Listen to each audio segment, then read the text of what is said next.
Thank you all for that panel, and Dr. Ebisa, thank you for passing it over to me. So I'm really looking forward to moderating this panel. Could you please make all of the panelists co-hosts? So that's Peri Clem. If you search for Peri Clem, Martha Kumsa, Muhammad Ali, and Daniel Ayana, those are their Zoom names. So if you can make them co-hosts, that would be great. So my name is Marartu Katila. I'm really excited to moderate this next panel, which is titled Oromo Women, Preserving and Resisting via Cultural Assets.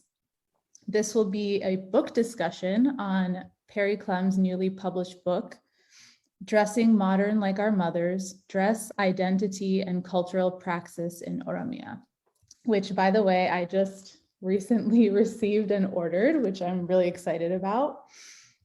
And I'll also put the link to purchase this book in the chat in just a moment. So you can do that via the publisher's website or Amazon. And on this book discussion panel, along with the author, Professor Peri Clem, will be Professors Martha Kumsa, Mohammed Hassan, and Daniel Ayana. So I'm going to introduce them one by one, and they'll each have about 15 minutes to present. And then afterwards, it'll be more of a discussion format. So first of all, I'll welcome up Professor Peri Clem, who is a professor of African art history. Her published materials focus on identity, dress, and body in Oromia. Peri has received a Fulbright Award and an Andrew W. Mellon grant to conduct research in Oromia. She has co-curated Baredina, Women of Oromia, which traveled throughout the US and Europe. Peri is currently UCLA Consortium Editor of Africa Arts Journal, editor for the Arts of Africa for Smart History at Khan Academy, and past president of the Arts Council of the African Studies Association. Her book, Dressing Modern Like Our Mothers, Dress, Identity, and Cultural Praxis in Oromia, with Africa World Press, came out this year. Peri, welcome. Thank you, Mauro. Thank you so much for that introduction. I'm going to go ahead and share my screen so we can look at some images. First, let me just thank OSA for allowing me this opportunity to share some of my research. I'm particularly grateful to the panelists who agreed to come and speak as well. And also to Bakalcha Yaya, who is in the audience, who is my research associate, and largely his voice is just as strong as mine in this, this book. So because there are two historians on the panel, I decided that I would look a little bit more historically than my most recent research, and look at the way that dress, particularly women's dress in Oromia, is used at times of instability. I realize our conference is about avenues towards stability, but I think that dress plays a unique role in that it is both able to do both. Okay. So the book is has the cover art by Adesa on it, which is just fantastic. And he painted an image of Aisha, a singer from Oromia, on your left. And some of you may recall that this photograph of mine on the left, which I took in 1999, so quite a long time ago, ended up being used by the Ethiopian government to advertise Nations and Nationalities Day in 2016. So they took my photograph without permission. I was both shocked, mortified, and honored, right, to advertise this. And what ended up happening is that within a short time, social media erupted. The fact that Aisha was wearing the colors red, green, and red on her forehead, this is just yarn that she placed on her forehead, was extremely problematic. And so at the time in 2016, when the OLF was considered a terrorist organization, wearing those colors was considered quite problematic. And so within a day of the poster being up, the billboard being up, someone had gone up with a ladder and painted directly onto the poster with white paint to conceal, in fact, the colors that she was originally wearing. So I begin this presentation with that example to suggest that dress is charged, it's important, and it needs to be addressed and looked at because oftentimes it's extremely meaningful. So I'll begin with a quote. This is a quote by an elder, a man that I interviewed in Fedis. So it was a group of men. We were there in the afternoon, and I was asking lots of questions about dress. And this is what he said to me. We used to say that we hide our identity in the gadi, the leather strap that ties the cow's back legs when milking. This kept our identity hidden to the foreigners that came and tried to destroy it. Nowadays, our traditions are privately articulated through women's songs, dressing, and dancing. Since many of our young men and male elders were killed by the Turks and later the Abyssinians, it is up to the women to carry along our culture. So this provided a foundation for me in terms of my research that really it was in women's dress and dress within performative contexts like rituals and dancing that meaning was in fact hidden. And so in the previous panel, the discussion about the Oromo identity being hidden is certainly captured in this particular quote. So my research is really informed by the Barantuma Oromo, the Afrancalo. You see two images down here on the bottom, but then subsequent research trips to Wollo, to RC, and also now most recently in the diaspora, I'm looking at the way in which women, Oromo. Yes. Okay. So my research in the eastern part of Oromia, for the most part, I was working with women who, even by Ethiopian and Oromo standards, were very poor. So of a household of 8 to 10 people, they had to keep others from annotating.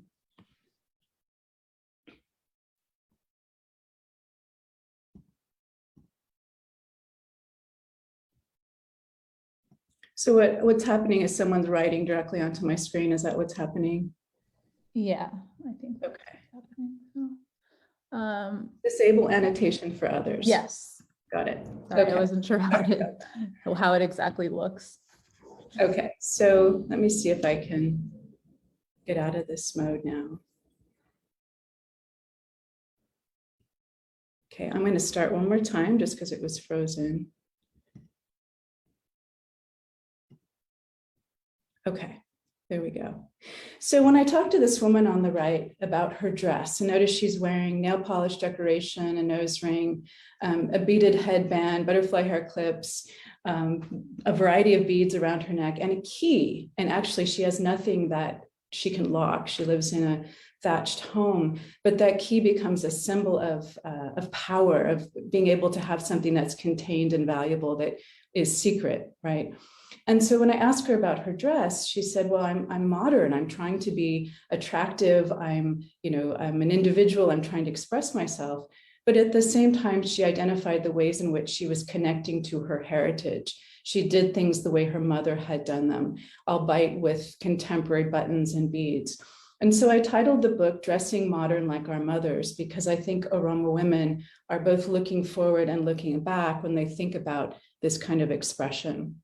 So I just want to introduce one type of body art, one type of dress in these historical periods. So in the book, I'm looking historically, beginning from about the 1870s up until the present. And then I'm looking at dress in various performative contexts. And so I'll just be talking a little bit about the historical dress today.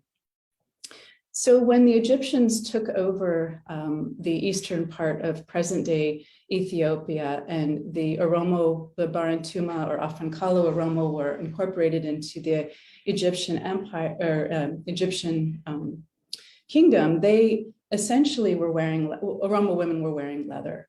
And in order to be able to come into Harar, in order to be able to trade, they were forced to assimilate and begin wearing cotton.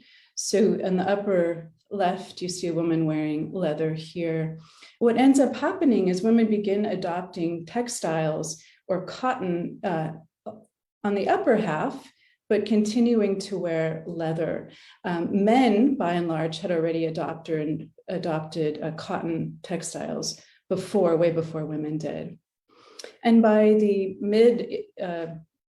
mid-period of the Egyptian occupation, all women were wearing cloth. So this is the sadeta, made of 8 yards of sheeting that is wrapped around the waist and tied over the shoulder. The market here in Babile, you can see women still wear sadeta today, but they are now covering with a t-shirt, imported t-shirt made from polyester coming from Taiwan. And so it's another thing to note that as women innovate and begin taking on new types of dress, it's the upper body where there's room for innovation, often first. And so these women profess Islam as their religious identity. They will cover their shoulders when they're out in public and sometimes a cloth, but they're still wearing that sadeta. So in and around the city of, in and around Harar is where I focused my research initially, beginning in the late 1990s. And I was interested in the way in which Oromo women differentiated themselves and also were influenced by their neighbors, the Harari, the Somali, and the Argoba. Here's a Harari home. We see baskets. Many Oromo, of course, also are making baskets, but by and large today, as many Oromo from this area are displaced, baskets are not made very much, but the patterns we find on Oromo baskets are now being incorporated into beadwork. So an Oromo woman on your left, a Harari woman on your right, you can notice they're both wearing karma. They're both wearing a beaded mesh piece on their foreheads. The Harari woman, who is much wealthier, is wearing one that is gold. The Oromo woman on your left is wearing one that is made of silver. And so during the Egyptian occupation, there was a plethora of silver available through the Maria Theresa thaler, which came in with the Egyptians as the currency. And many smiths were melting that down and creating a whole host of amulets, bracelets, necklaces, and so on. When the Egyptians left, they took all of the thalers that they could find with them. So there was very little silver at that time. In addition, Oromo by and large grew poorer. And so today the karma is made out of tin or a low-grade metal. It's no longer made out of silver because women just couldn't afford that. So the smiths that are making them today are also making tools. They're also making farming equipment, things like knives. And the progression then is from silver to the tin to now a very low-grade metal spooling, the kind of thing that is available for, that we might find today in Home Depot. This kind of thing has become popular, as has beads. So chale karma, the beaded headband, is now being worn. So we find this progression in materials, but what's important, I think, is that you still mark the forehead.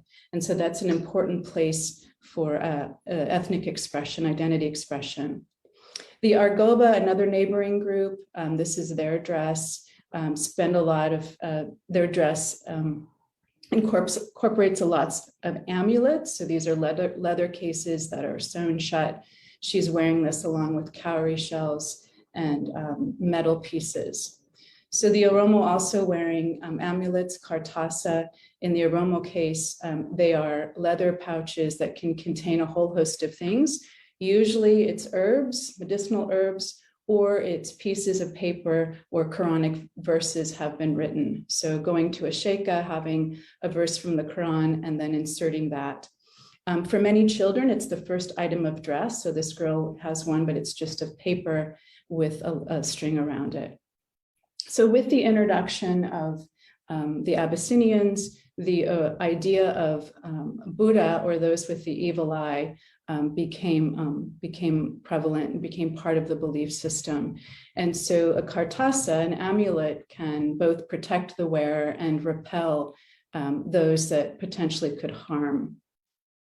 So hopefully one's getting a sense that the Oromo aesthetic system is quite complex, right? And I'm going to suggest, these are of course RC women, that there are several tensions in the Oromo aesthetic system, and that young women have this paradoxical responsibility both to reveal and conceal. In other words, to reveal who they are as young women. They want to be attractive, they want suitors, right? But also to have to protect themselves. So there's this revealing and concealing things that are hidden, things about her dress that I didn't even learn about because I couldn't see it initially till we began having discussions. Wanting to be attractive, right? But also repelling the gaze of those that are considered harmful, beautifying in some cases, and disfiguring in others. So at certain historical periods, disfiguring was actually practiced, and I'll mention that a little bit later. So what is dress and what does it do? It does a lot of things. I've defined dress pretty broadly as the ensemble of things with which women are decorating their bodies, including hairstyle, tattooing, scarification, dress, jewelry, the ensemble of things with which they're decorating themselves. And for what it does here really is, it's a tactile means of asserting a political identity, empowering subjugated people, and challenging the power of the regime. This is a woman a kerosene seller who's coming to market in Babile. You can see she's also wearing that key, and she's wearing the necklace ambarca. So the ambarca is a beaded necklace. It's made of seed beads that are imported. And one strand of these seed beads can cost upwards of 50 cents. So it's quite an expensive investment for this woman. The patterns you see on it are also patterns that we used to find in basket work. And when I ask about it, I didn't think really that it was, I thought it was just a diamond that was segmented. I learned that in fact, it is called Afrancalo. So this particular pattern, Afrancalo, refers to the four sons of Kalo, and more specifically to the land that those four sons were allocated by Haromaitu, the great Oromo mother. So when the Oromo mother sat at Herna and wrapped the sabata around her waist, wrapped her belt, she prophesied and designated lands to her 8 grandchildren.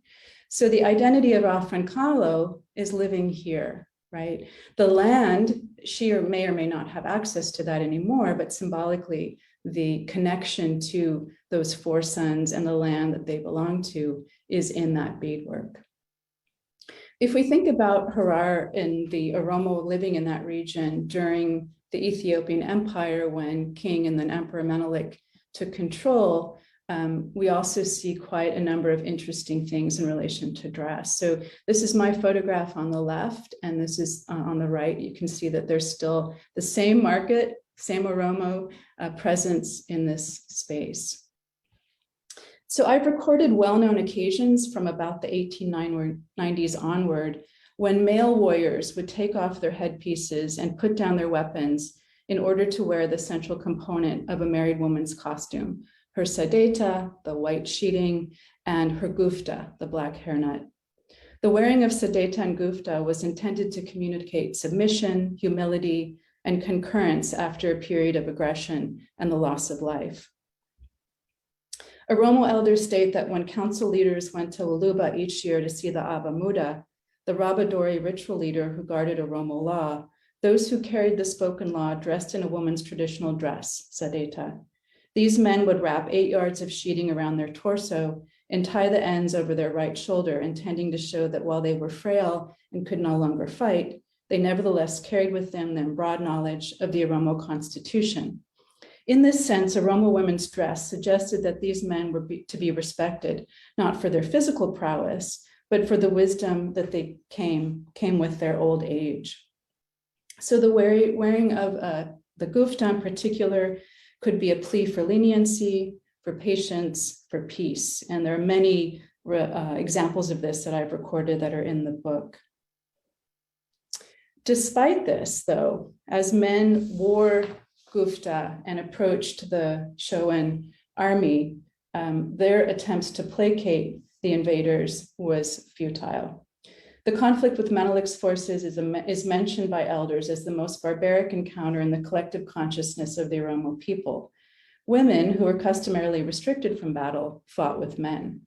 Their participation in the rebellion against Menelik's troops and the large loss of life sustained by the Barantuma Oromo became the impetus for a change in women's dress. In this case, women began to wear specific articles of dress associated with war during and after the infiltration of the Abyssinian soldiers. So women, when they would wear their sadeta, would wrap it with sabata, with this particular belt. And this has a lot of significance, which I won't have time to go into. But by taking this off, they replace it with hari. Now, there were no examples of hari that I could find during my fieldwork, but this is a Somali woman who was married to an Oromo who is beginning to braid a hari to show me what it might have looked like. The hari is essentially a belt that would hold weapons, particularly during the time of Rabadori. Now, Rabadori or Gada was outlawed during the Egyptian occupation, and so the practice of wearing hari had really died out.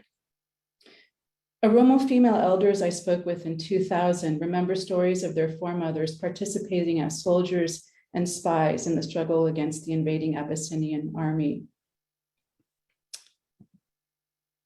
In 2014, the Annalee Martyrs Memorial Monument was unveiled, a severed hand holding a severed breast to commemorate fallen mothers and their brutal treatment on the battlefront. So what's interesting is that women were replacing their sabata with hari at this time. And this alerted the broader Oromo community that women, who traditionally served as agents for harmonious relations, were now actively engaged in combat with men. While this act was short-lived, it signaled the significant role dress played during this experience. This is from a song that was recounted. This is just one line, and it's, "In the springtime, the bali leaves bloom. So how's the sonara faring, having replaced the hari?" So this is now the sonara. This is a leather belt that is constructed to hold bullets. And one symbolizes, right, the sonara symbolizes modern war. It's an icon for foreign weapons that were introduced in the use of bullets, versus the hari, which is the reed belt that held weapons during the time of Rabadori.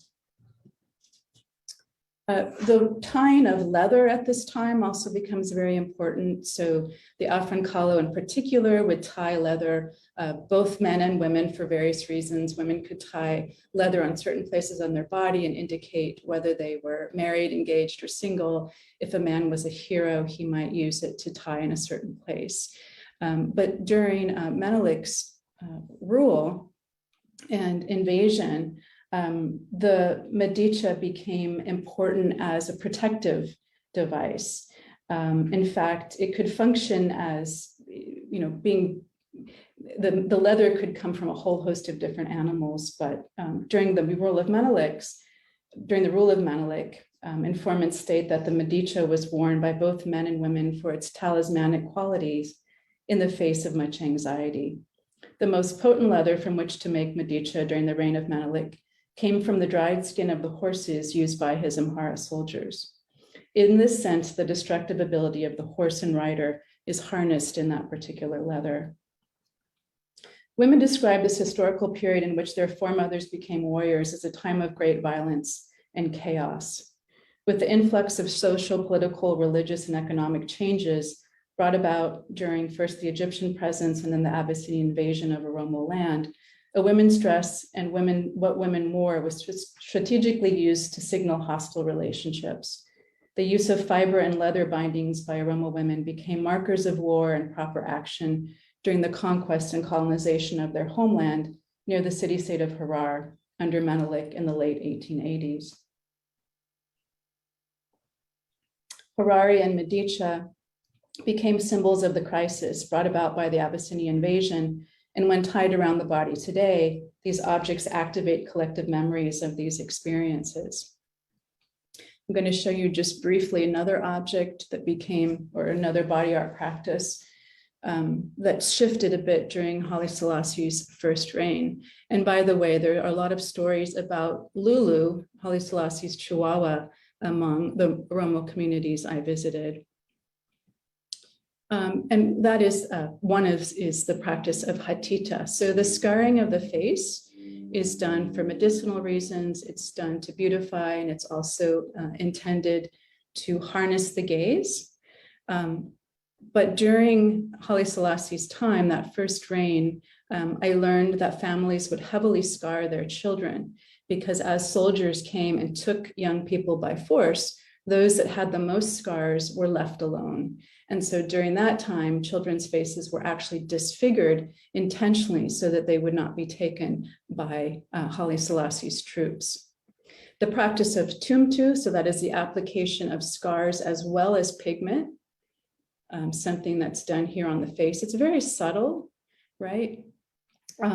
Was also something that was done more heavily during that first reign in order because they noticed that the soldiers were not interested in children whose faces were tattooed. Today, the practice of hatita and tumtu is rarely done. Again, most of the mosques prescribe not scarring the face, not marring permanently the skin. And so women are now using nail polish. Women are not applying it to their nails, they're applying it to their faces in the culturally appropriate places for marks. While nail polish is an imported item, it's expensive for these women. Each woman likes to have her own color, her own pattern. So this is the way in which she will individualize that. And just to reiterate that, the different patterns, different colors. During the Italian occupation, I'll just show one more example.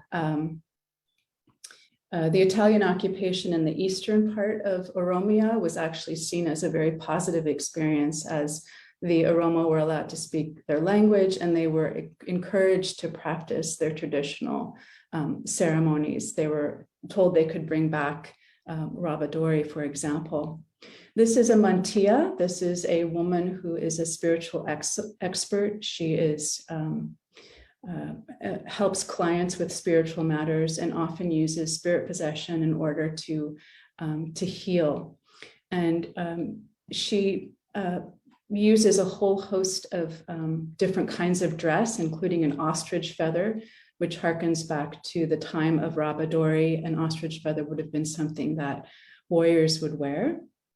And here you can see the different objects that she has. In the upper right, Bakalcha, my research associate, holding some of the materials that are desired by certain spirits. She has sticks and whips in which to bring forth those spirits. And then what I wanted to show you, though, is this Italian coin. So there are many songs that were sung about the Italians. The Italians came and brought shoes. The Italians built roads, and the Italians allowed them to practice the way that they had wanted to practice, but had gone underground. So she still uses that Italian coin to call the presence of those Italian supporters, the energy of that support, bringing that forth in her practice. Now, Jari ceremonies are really done in seclusion. They're private. They are a way in which to work things out and make sense of one's experience, but it is not something that is, it is frowned upon in large part because of Islam. And so I'll just end with this photo. I'm honored that Dr. Kue Kumsa is here, and I'm hoping she will speak to something that she's an expert in, which is Sike and Sinke, the stick that is being held here. And I also want to thank the Sinke Institute, of which I am now a part, and some of our members are here today for showing me and introducing me to this institution. I think this institution, among all of the many that we know about, is really a valuable one to look at in this, how do we move forward and how do we use this tool of reconciliation and empowerment. So let me stop sharing and stop there. And I thank you so much for your time.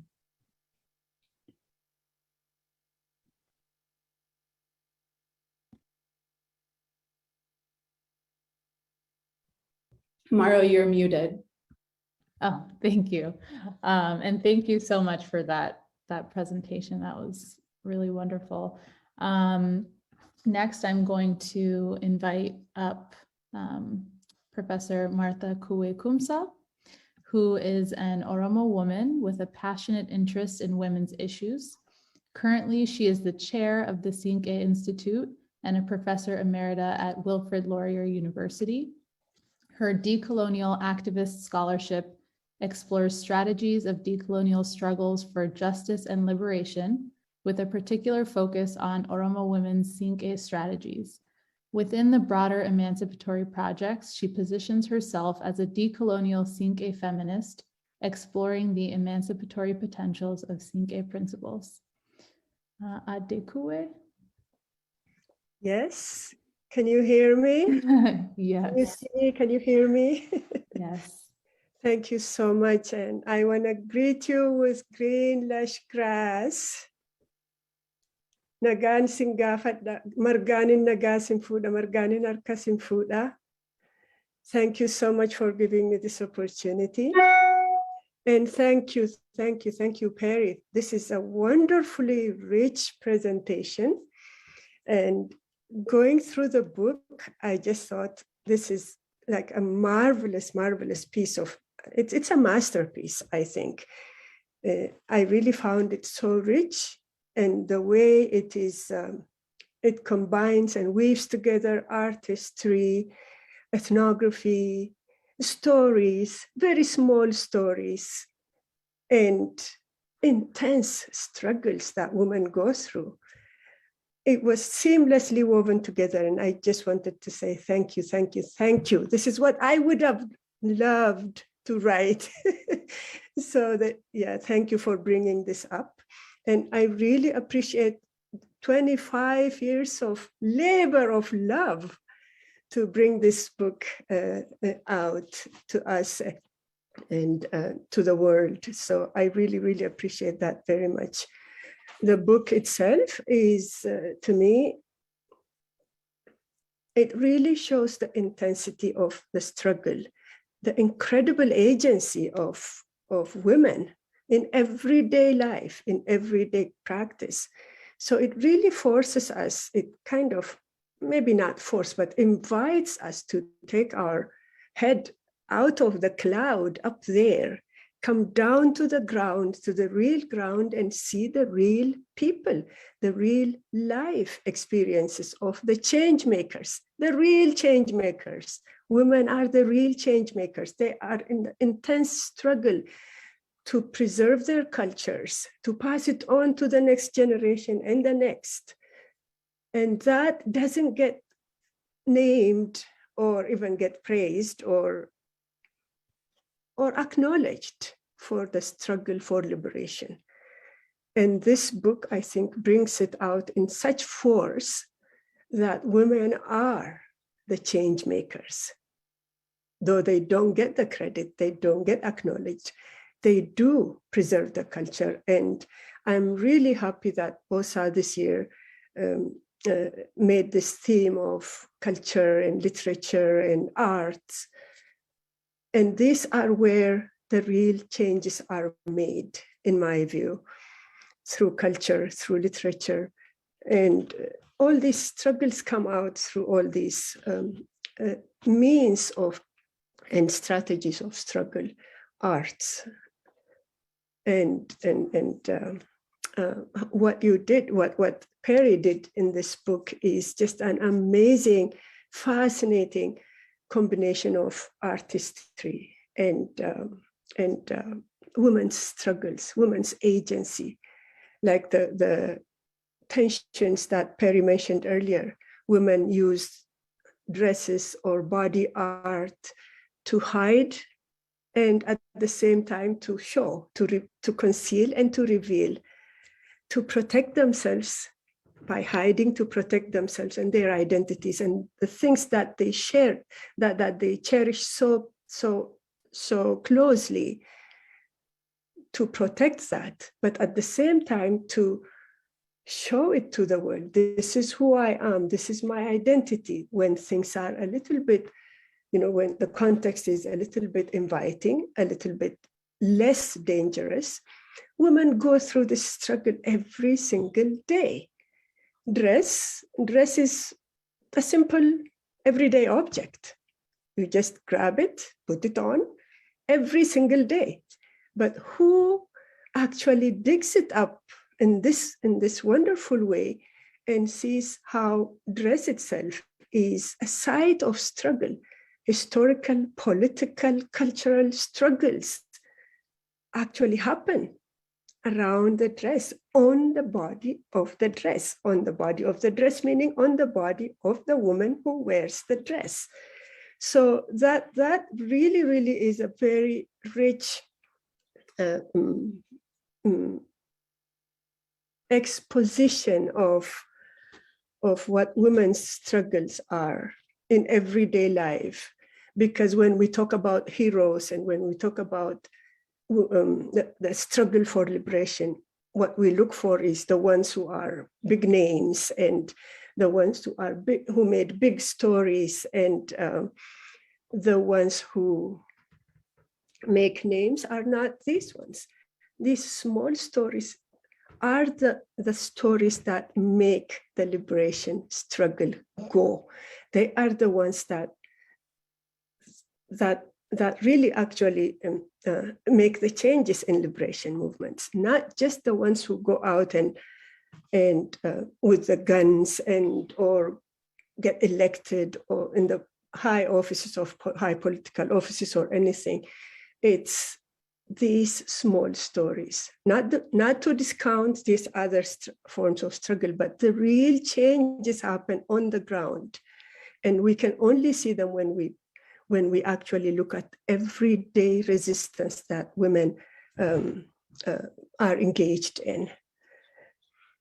So, but the book itself is beyond, if we go beyond the book itself, into the implications, into the broader implications that the book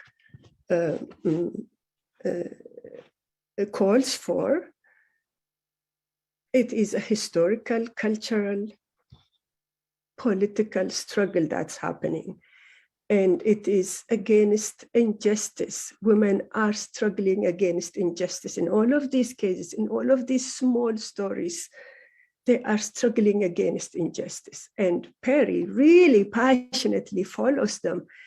You can see her passion for justice just exude throughout the book from cover to cover. And I really, really appreciate that. And it's amazing. If we go beyond that, these struggles for justice are not just struggle for justice by Oromo women. It transcends the concept of the context of the Oromo woman. It speaks to the experiences of other women in other contexts, in other locations, in other cultures. It is really transcendent in that sense, because women struggle against injustice, against gender oppression, is everywhere.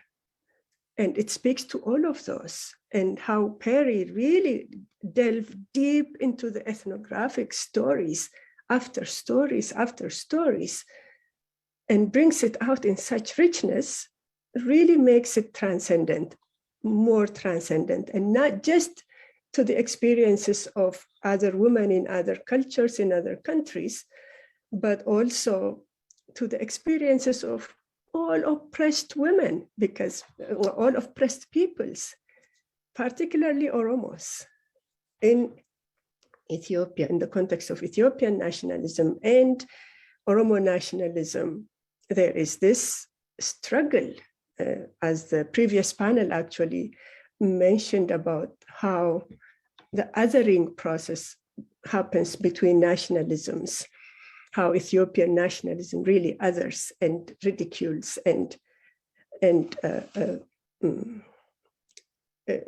defames others, let us say. The Oromo nationalism, for example, that also happens like, because of this struggle against oppression.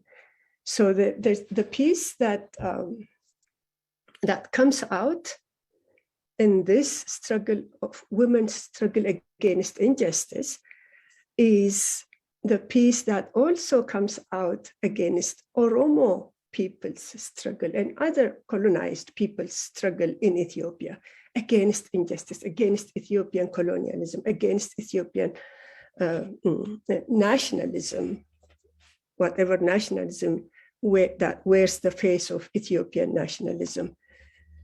And if we look at the women's struggle, and women are we're talking about stability and peace, avenues from crisis to stability. Who is making those pieces traditionally and currently, more contemporarily? The women are the ones who hold people together. The women are the ones who hold their communities, their families together, their societies together. Like the struggles that they're going through is to hold them together, to make peace. And they are the ones who make peace traditionally. If you discount and if you ridicule the people who make peace, people who hold societies together, who hold communities together, who hold their clans together, how do you make peace? Where would peace come from if you discount the peacemakers? How could you hold people together and create stability if you ridicule the people who hold societies, hold communities together? If we take this experience, look at how women are ridiculed. Like Akomanoye, for example, very much ridiculed because of their talents, because of their brilliance. They are brilliant, they are wonderful leaders, they are courageous, but they are discounted and they are ridiculed. How do you make leaders out of people if you ridicule these brilliant kind of leaders? So this book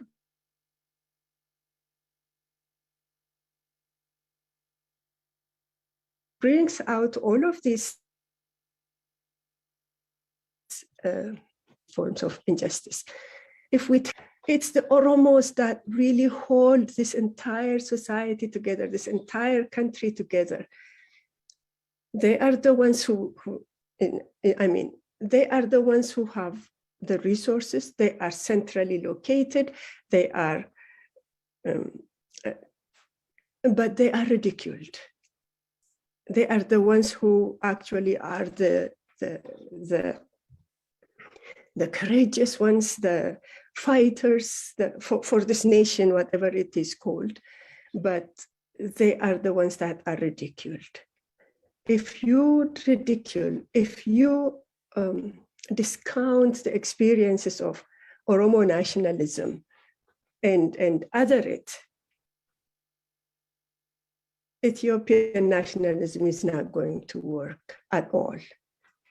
And the same way that Oromo and Ethiopian nationalism discounts and ridicules Oromo nationalism, within the Oromo nationalism, we discount the women. We discount the women who are the support systems, the ones who hold the societies together, the pillars of their society. If you discount that, Oromo nationalism is not going to get anywhere. And Oromo nationalism is not going to create the stability or peace that we want, that we so desperately need, with this kind of discounting of women's experiences and the ridiculing the peacemakers and ridiculing the glues that hold us together. And I just want to leave it there for now. And thank you so much for listening to my blabbers.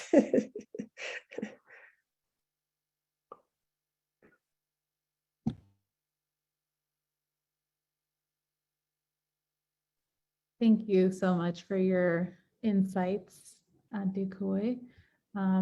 Next, I'm going to invite Professor Mohammed Hassan. Mohammed Hassan received his PhD in African history from the University of London. From 1985 to 1991, he taught at Atlanta University in Atlanta, Georgia, and at Hunter College in the city of New York. He was a faculty member at Georgia State University from 1992 until recently. He has authored and edited several books and published numerous articles and book chapters in the field of Oromo studies. His most recent books being The Oromo and the Christian Kingdom of Ethiopia, 1300 to 1700, and The Oromo of Ethiopia, A History, 1570 to 1860, which are groundbreaking works on the history of Oromo people. Professor Mohammed, thank you. Thank you, Marartu, and I don't know where you got my bio from. I don't remember sharing it with. Anyway, thank you so very much. I would also like to thank OSA leaders, Dr. Ibesa and others in leadership position, really for organizing a very promising, a very interesting and promising mid-year conference. I hope the annual conference will be just like this one, hopefully. I am going to make a few remarks about the book by Professor Peri Clem. And I would like to start by thanking her, actually, genuinely for cultivating my interest in art history. Before I started reading her work, I didn't really have any idea about art history. I remember reading only 2 short articles written by art historian on the city of Harar. And thank you for opening a new universe, really, for my understanding. Secondly, also for establishing the link between history and the art history. As a lay person, I thought art history is different from history, and you clearly show that how the two disciplines are so much interlinked in that regard. And certainly, thank you so very much. I agree with Professor Kwe Kumsa on writing really a wonderful book.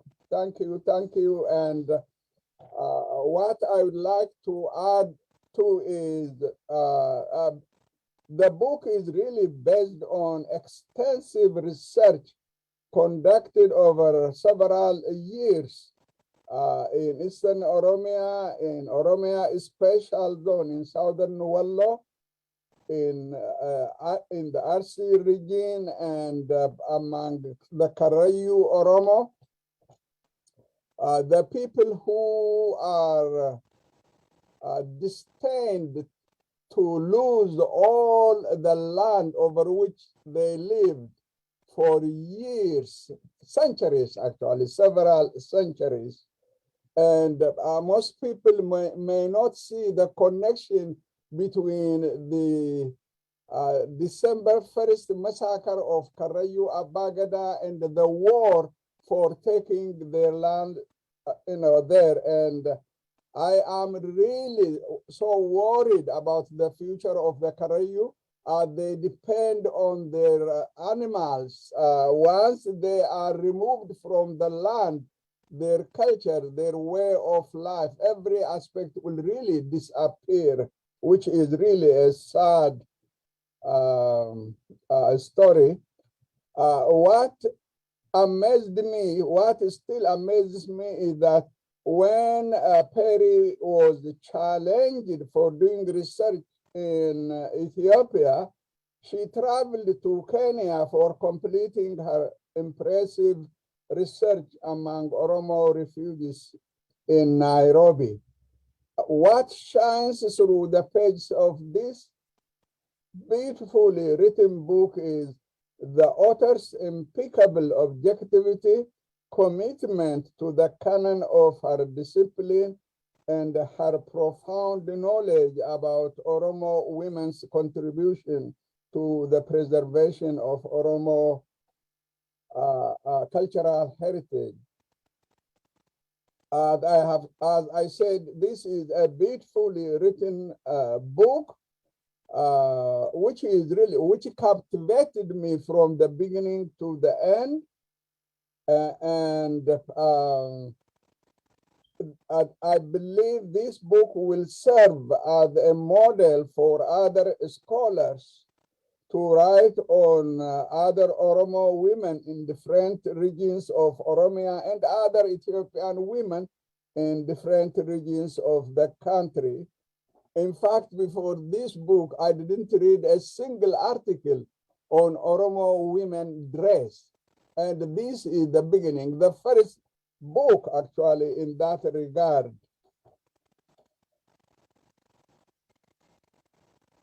I have two, first let me make one minor correction. Earlier, while Peri was talking about women dress, before the 19th century, Oromo women were using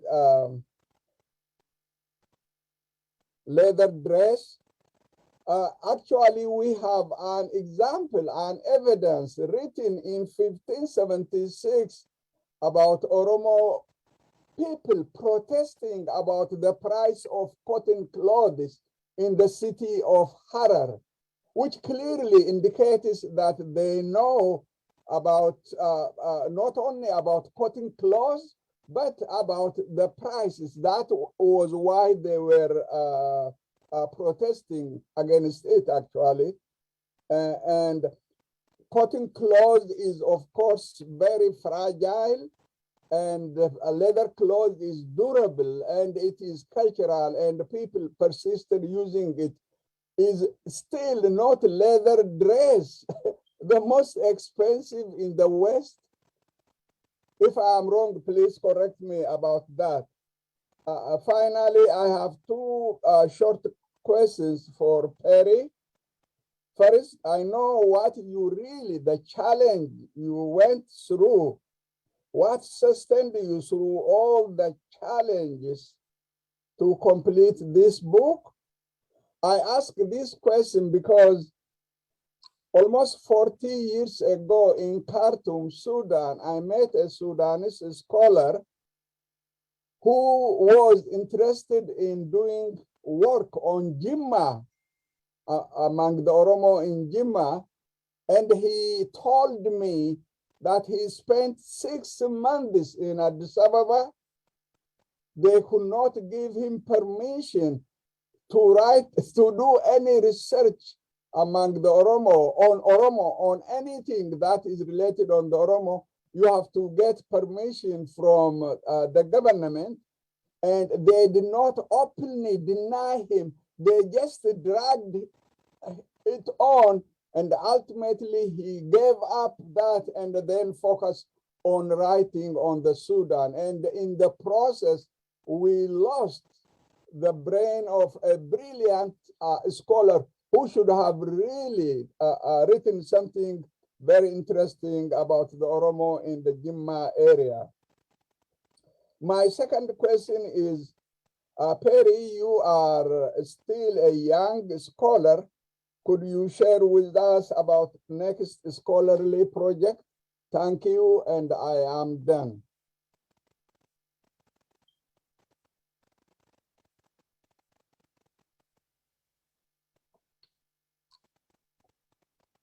Thank you very much.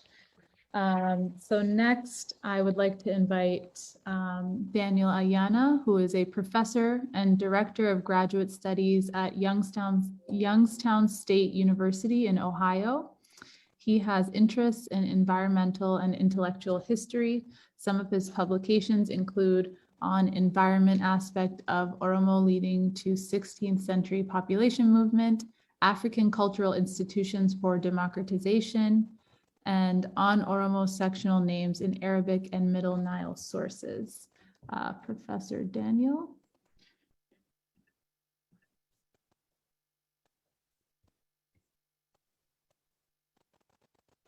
Can you hear me now? Yes. Okay, thank you, Marartu.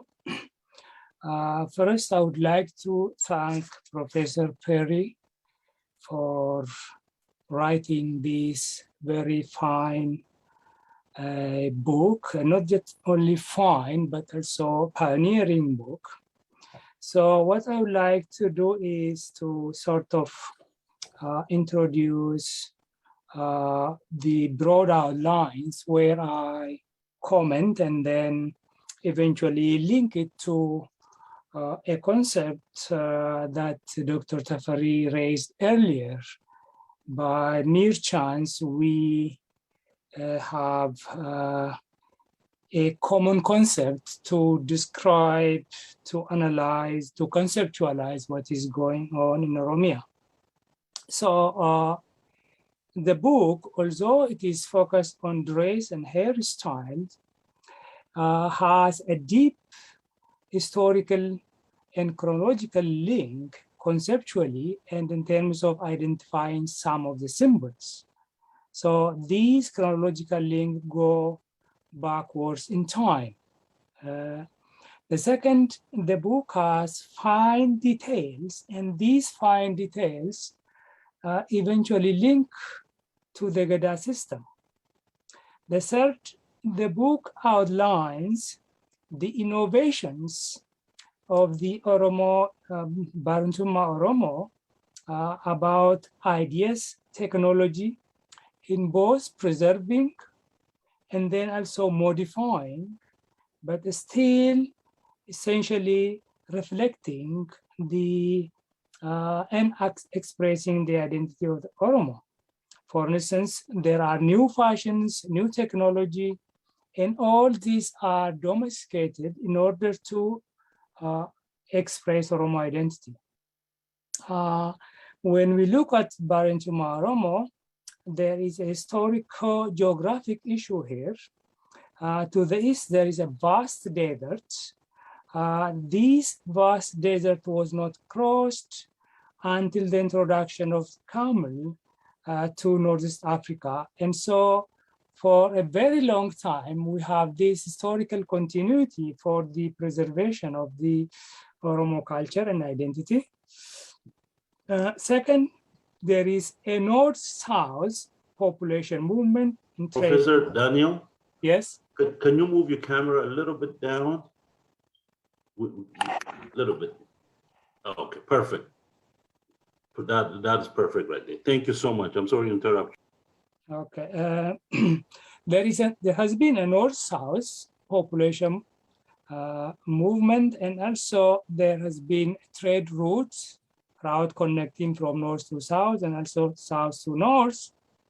And this route is dated back to medieval times and also to deep antiquity. And along these coastal routes from the Gulf of Aden and then north-south, there has been external contacts. And these external contacts were kept at arm's length.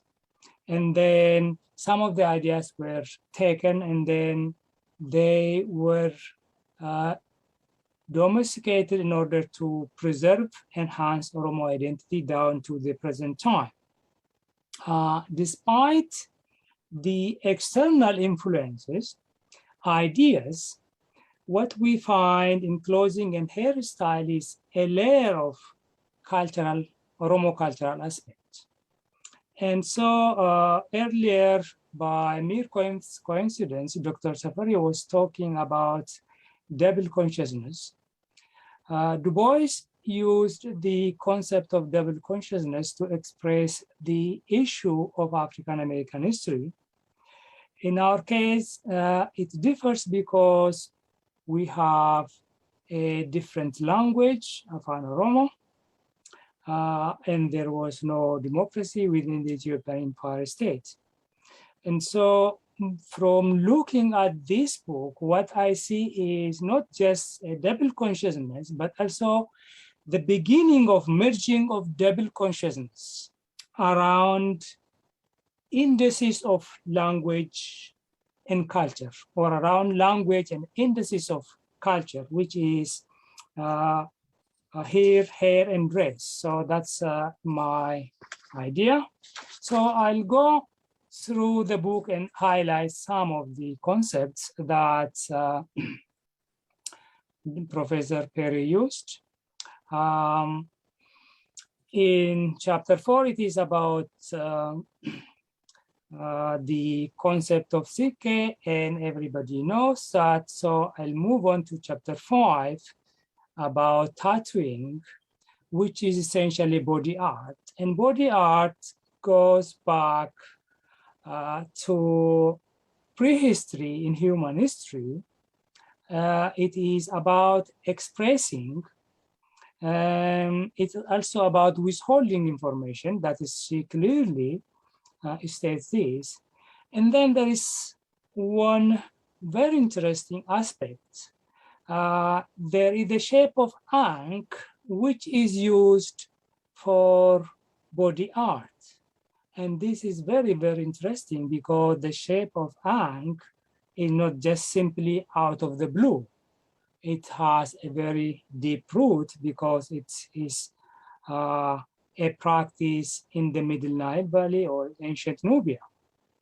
The other was the relationship with the water. Here, there is also another aspect that is very important.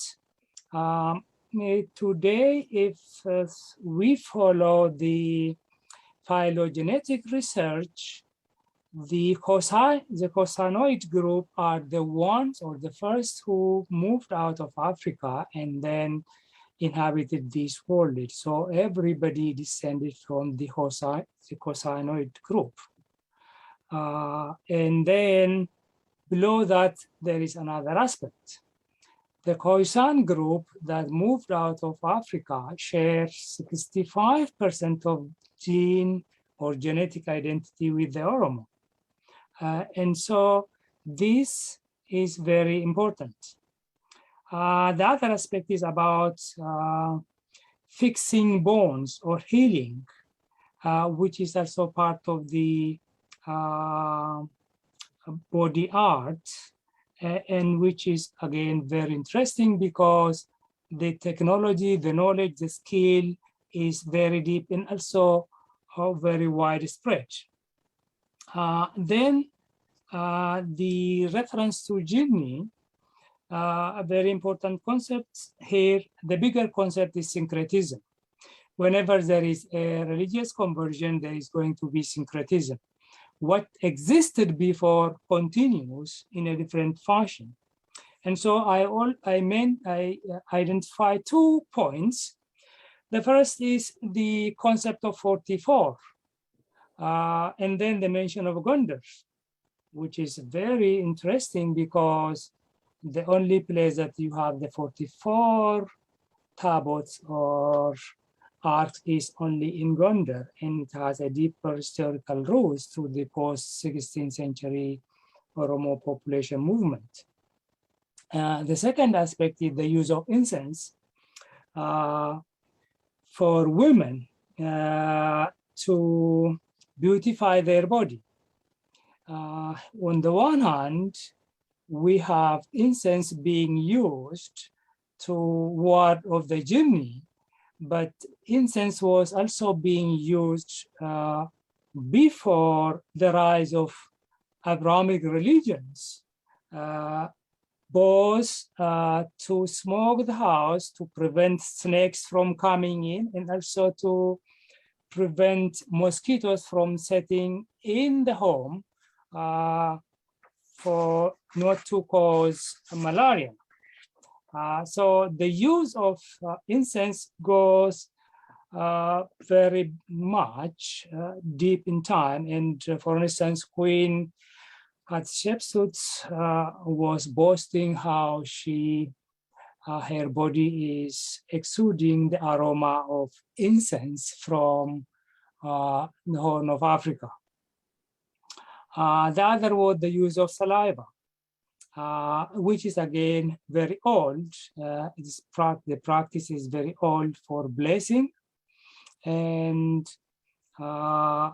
the attached to it is the use of slaughtered animal for painting body, and again to ward off evil power. This again is something that was already existing, which is now domesticated and then continuing. Then we come to the ritual expert Mantia, and the Mantia lady is wearing Gucci, Bali. One of the recent archaeological discovery in eastern desert of Egypt is the wearing of ostrich feathers. This was the prehistoric time. So some scholars have been attributing Egyptian civilization to immigrants from the Middle East. The discovery of the use of feathers ostrich feathers inscribed on rock art by Africans, especially by the Hosanoid or the Khoisan population, basically laid to rest the argument that Egyptian civilization belonged to the Middle Eastern people. It now, by Egyptologists, is now basically argued that this is an ancient civilization by Africans. And then on the one hand, you also see the link, the continuity of this symbol down to the present. When it comes to hairstyle, the hairstyle is basically reflective of the age grade in the Gada system, expressing the status. Interestingly enough, Professor Muhammad asked you a question, what will be your next agenda? And you raised also about Medica and then about the Wallo Oromo women partly having sharing some hairstyle with Tigrians. But one of the most forgotten aspects in Ethiopian history, the hairstyle Johannes IV, and before him, Theodros, were wearing. This is braided hair called kondala.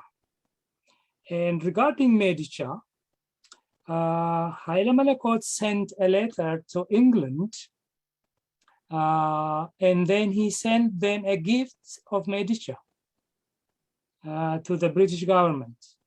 Of course, the British government responded to this letter later on during the time of the later they established with Menelik. One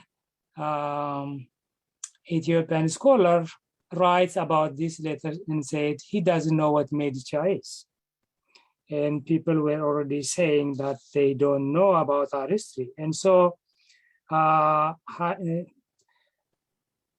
Selassie, before Haile Melekot, was sporting Oromo hairstyle. I saw this in one of the books recently published.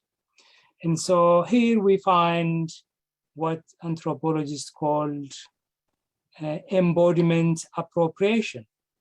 The Medica and the hairstyle being appropriated by others, but yet ignoring and downplaying Oromo history and the Oromo aspects. The other aspect is the childbirth and then the use of incense, again, which is very old. But what attracted me to Peri's book is the naming, how naming is recycled from generation to generation. And I discovered one of the names which goes back to a very, very ancient sources. And I was very much amazed. And so once again, we find how naming is tied to cultural aspects, not just simply the day the person was born, as Gammachu and Anissa write elsewhere. So the hairstyle, it is a concept, and the concept is tied to life cycle of the individual. There are innovations, and these innovations basically are done to meet the economic need, the income of the person, but yet they still include the identity of the individual. And so the individual, while being individual at the same time, expressing his individuality, her individuality, also identify with the group. So this is very important aspect, an aspect that was forgotten by or missed by some anthropologists who say the Oromo do not show in their history about individuality, but they sort of fall for the big collective Ethiopian culture, in which this has been false.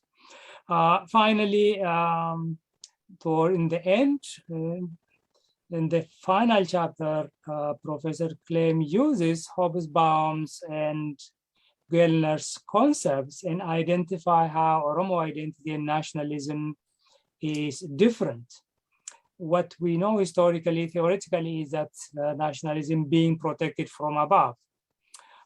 In this case, the awareness of Oromuma is from below, and it is linked to assembly government that is self-organized and is very long. And so it's not Hobsbawm's model or Gellner's model, it is Anthony Smith's model.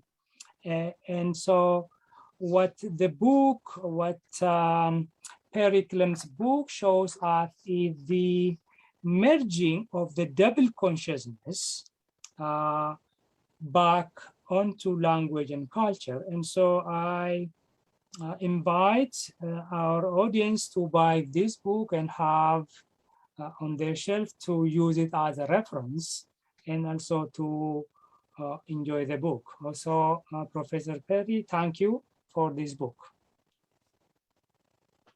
I'm finished.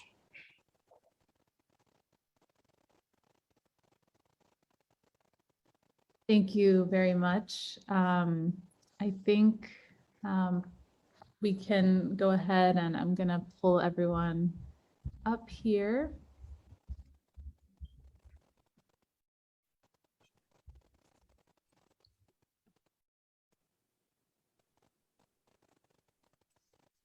So before we open up for a little bit of discussion, I thought, Peri, if you'd be willing to first just share with us a little bit about your experience in terms of doing this research and putting this, and basically writing this book and putting this all together, and maybe touch on the question that was raised about how you, or basically what sustained you through all the challenges that you inevitably faced during the process. Thank you, Maro. I'd be happy to. Yes. So while I'm humbled by the comments that were raised, this is a book that really should have been finished a long time ago. And partly it was that I kept wanting to go back and get more information, and partly it was that doing research was really challenging. So when I first was there on the Fulbright, I had letters of support. I had connections at Addis Ababa University, and despite that, I was denied permission to do my research for about 5.5 months. And I think that I was granted permission because I couched it as women and art. And I just kept talking about it as women and art. And then in fact, it was allowed.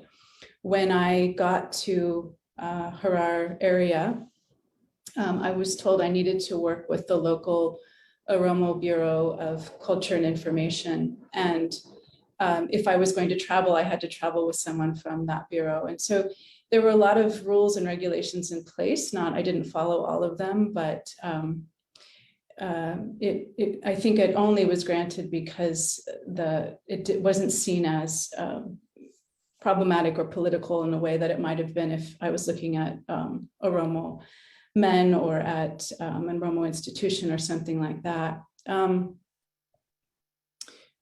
Wherever I went, whoever I talked to, people were so incredibly grateful that I was interested, that someone actually wanted to hear their stories, someone wanted to know about what life had been like for their mothers and their fathers. And so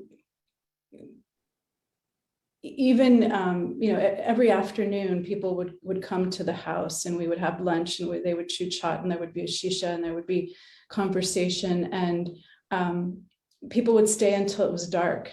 They just wanted to have a chance to express. And that was so rewarding for me that I realized that this research is important. And it's important for the people that communicated these things who really don't have access or the ability to publish.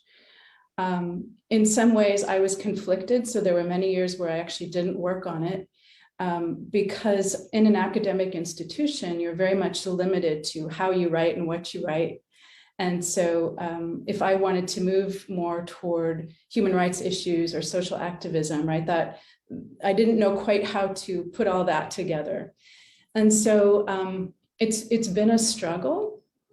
I wrote it finally with the realization that it's not ever going to be complete and there's going to be mistakes and there are, it's never going to be what I want it to be, but at least it's a beginning. And so following on what the discussants have said, this needs to be the first book, but not the last. There needs to be a lot more studies done.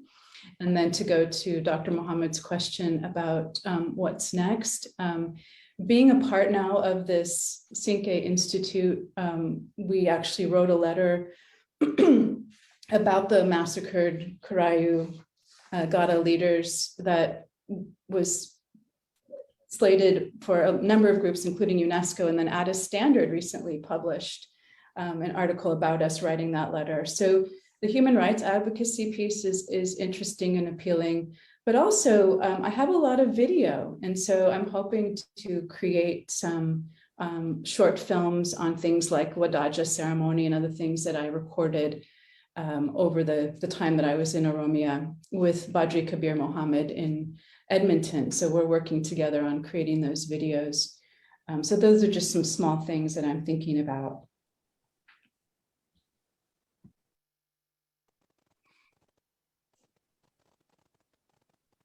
Great, thank you. So I think we can take a few minutes to have panelists ask other questions and have more of an open dialogue with each other about some of the things that you all brought up. So you're all welcome to go ahead and speak.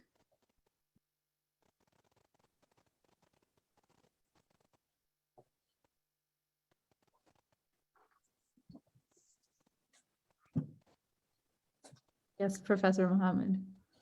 Okay, thank you. I was intrigued with with what Professor Daniel said, not intrigued actually, about appropriation of body art. In that connection, there is something I would like to bring, but ostrich feather is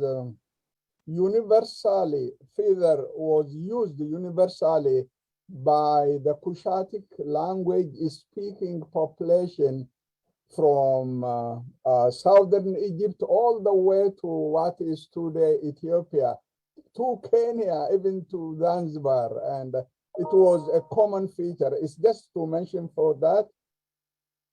In terms of appropriation, there is even something much bigger that was really appropriated in Ethiopian history. Let me just give one single example.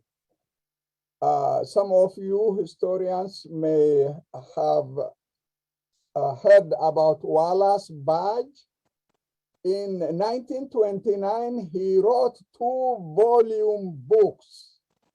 The first volume is History of Ethiopia, which entirely focused on the on Nubia, historical Nubia, because historical Nubia historically had 3 different interchangeable names. One was Ethiopia, the other one was Nubia, the third one was Kush.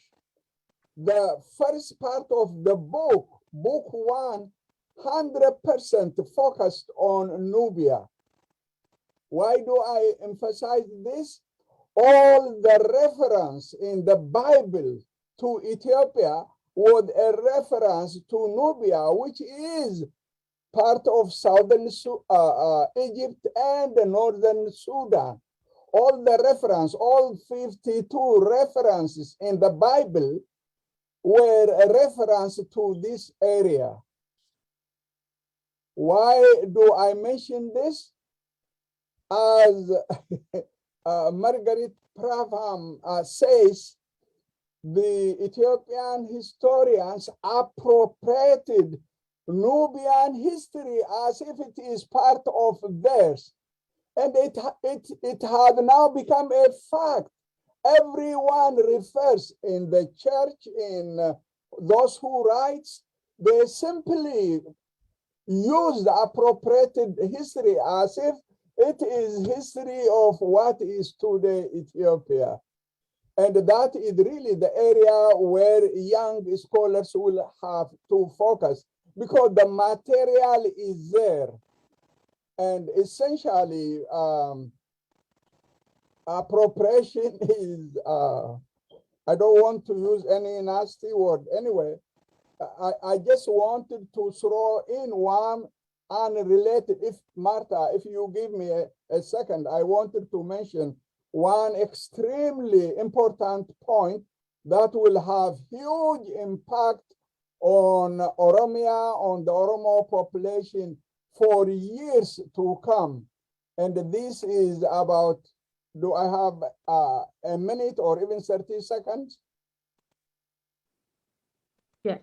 Oh, thank you. You know, it is estimated, this is only estimate, between 1991 to 2017, it is estimated that 3 million people moved to Oromia, settled in Oromia. The movement mostly was from the north and also from the south. Essentially, Oromia is Ethiopia. And it is again said, since 2018 up to now, there are probably about 2 million people who have moved to Oromia.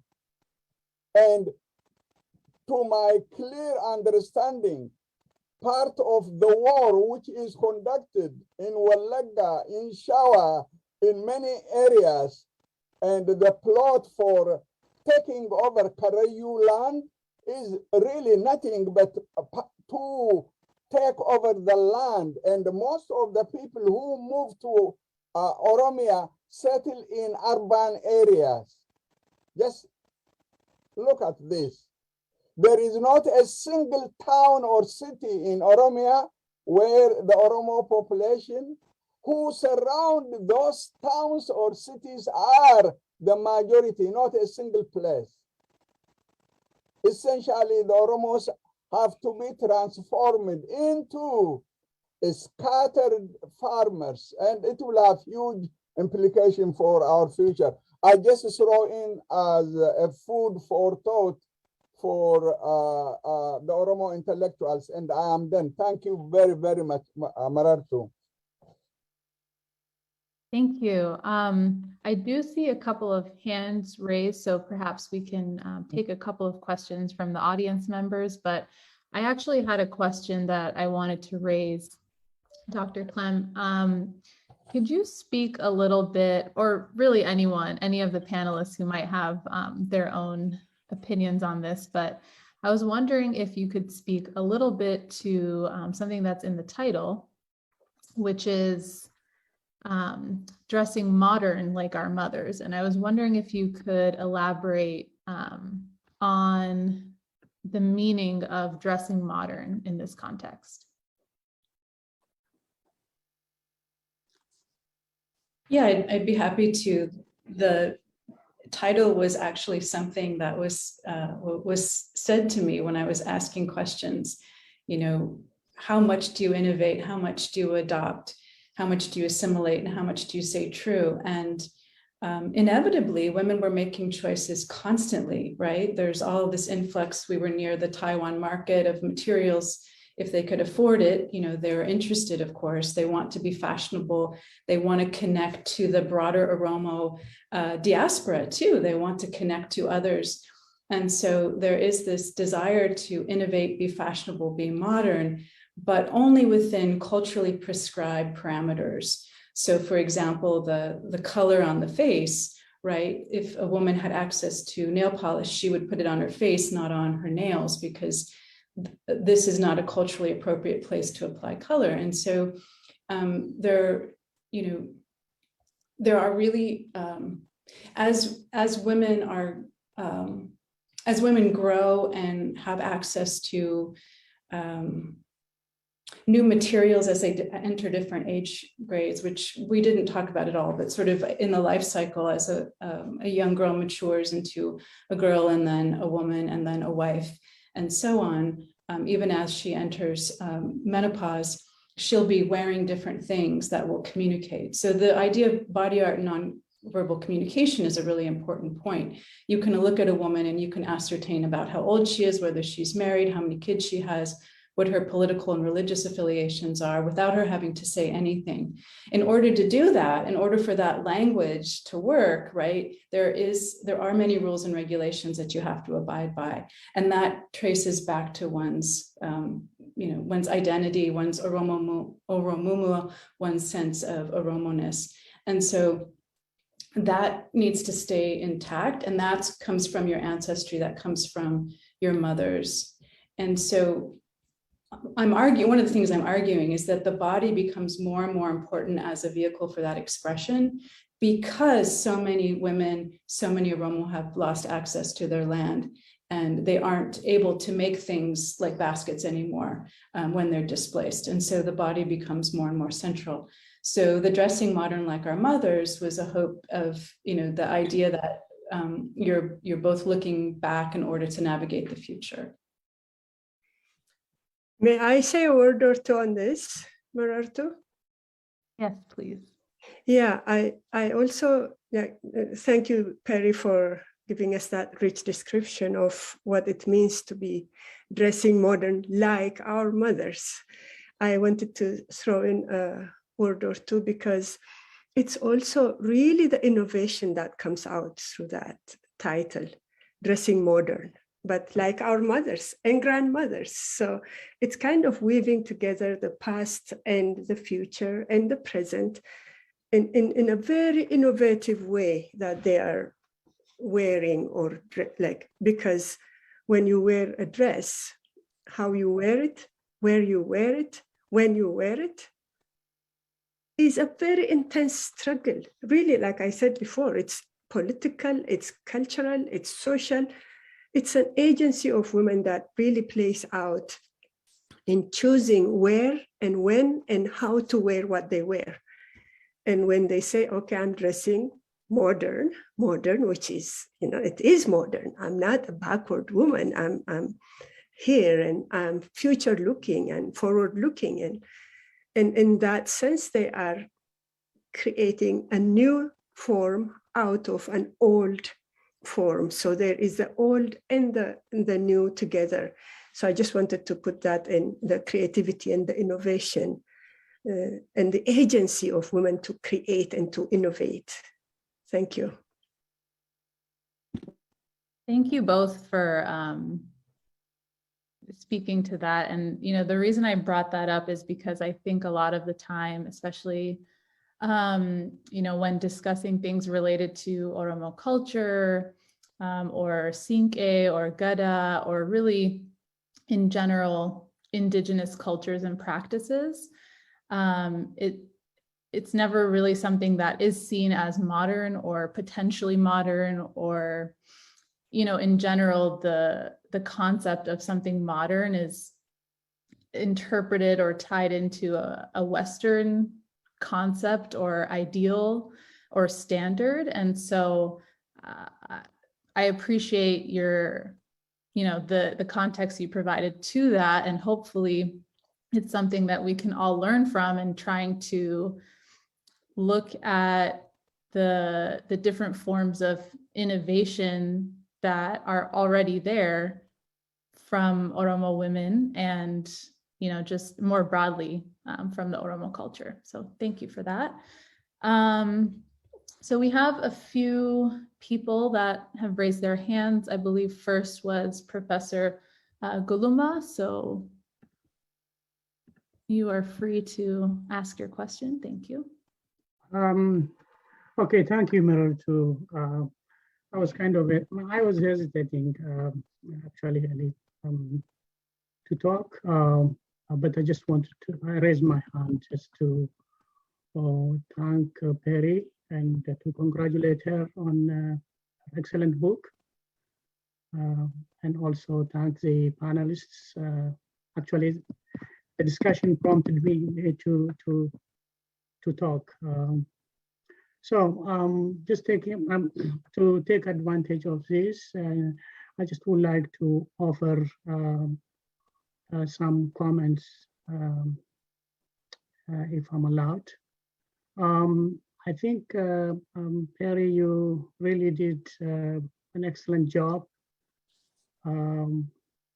ever since you presented your research material some 2 decades ago at the OSA conference, when you returned from your research field work in 2000 or 2001, I'm not quite sure. We have been looking forward to hear more from you, and you have been, in fact, sharing excellent information ever since. And now in a book, actually, we are thankful for what you did.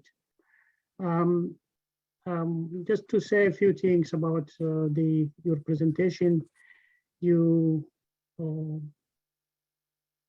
actually referred to the use of silver, metal, and beads in decoration and body art by Oromo women. You limited the time period for your analysis from the late 19th century to the present, and starting with silver, imported and more expensive, precious, and to downgrade it into metal and beads. In fact, that reflects the economic conditions that the Oromo had experienced since in the late 19th century reconquest. The poverty, but at the same time, I think there are some continuities, as Daniel has really explained very well. If you go back into the previous centuries, like, for example, the use of beads, this goes back to several centuries, as we see now from some of the recent archaeological excavations, some of them in Harar, around Harar, and also in southern Wollo, for example, where the researchers came up, as you know, very old items, trade items, like expensive imported beads, coming from Southeast Asia, maybe as far as Indonesia, India, and the Persian Gulf, all these places, which clearly indicate, in fact, an early or an old trade connections to the East, and people are importing from there. So far, the archaeologists who have done this research are actually still explaining it from the point of view of the northern connections, and also, in fact, not bringing in the Oromo. But I think the materials that they have discovered clearly bring in the Oromo from the, I think, the beads and the pottery locally produced and imported materials. So we have a lot to do, and I hope you will probably extend your research further back in history to explain and interpret this newly emerging material culture.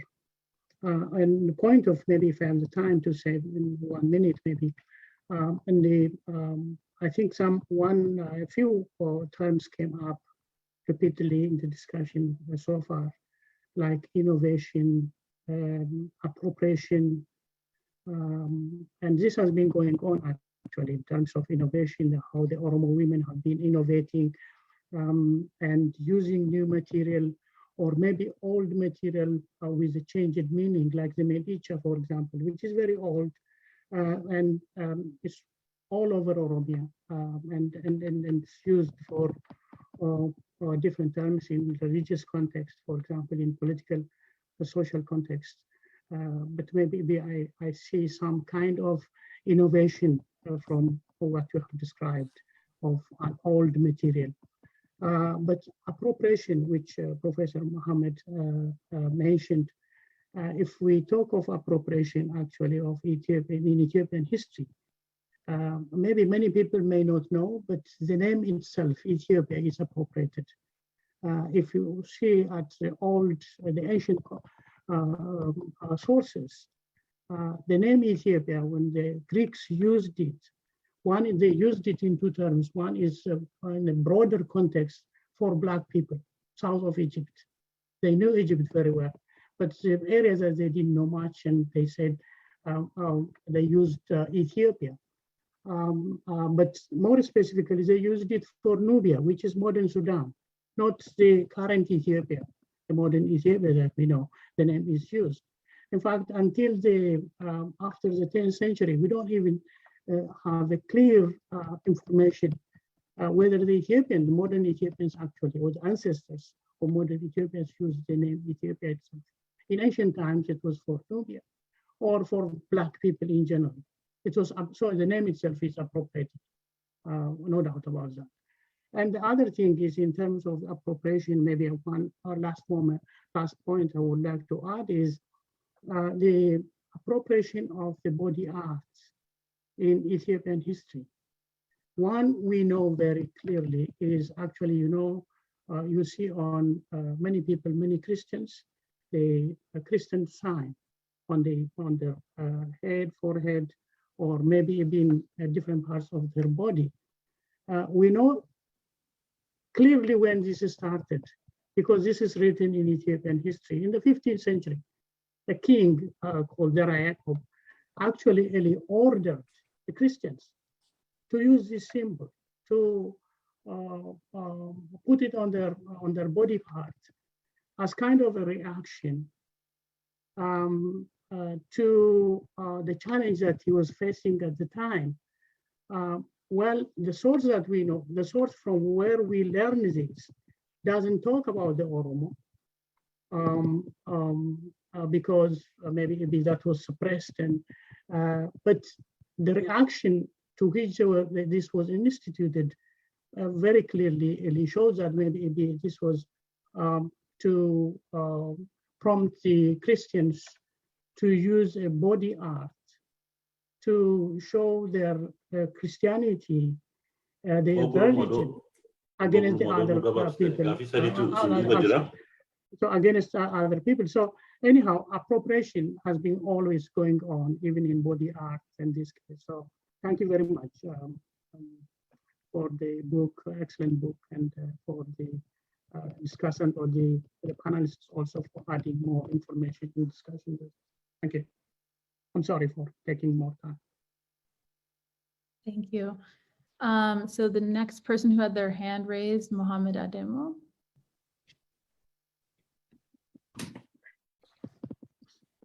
Thank you, Marartu, for giving me the opportunity to ask a question. Let me also thank Osa for a very successful mid-year conference so far. Greetings to all the panelists, and congratulations to Dr.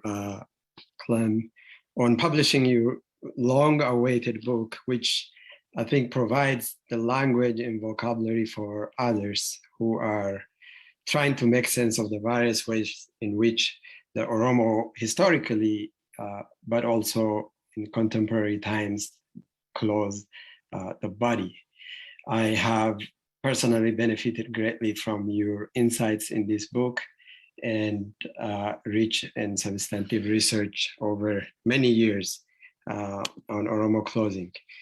And I realize that I have a two-part question, but I realize that you are looking at this as an art historian, and I'm a journalist, and so I'll be asking from a different lens. But I did want to ask you and the other panelists to reflect on the various ways in which the Oromo dress the body as an act of subversion to communicate resistance.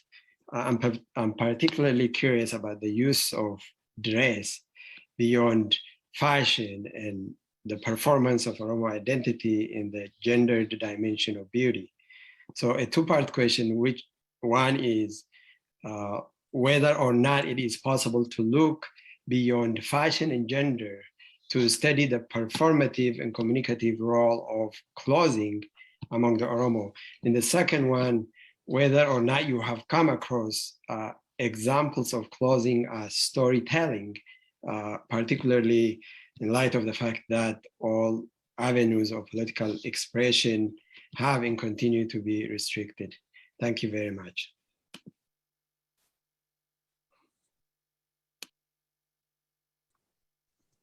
Thank you.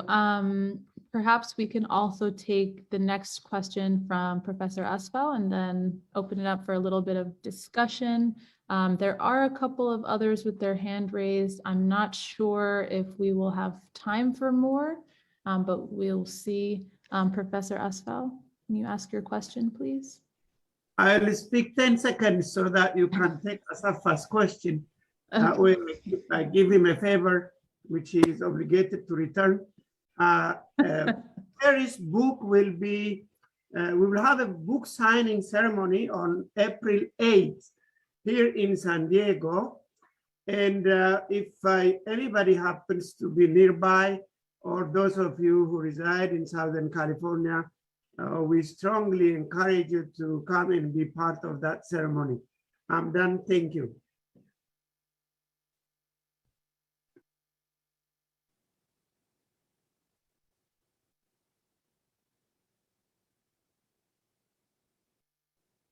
Professor Asafa?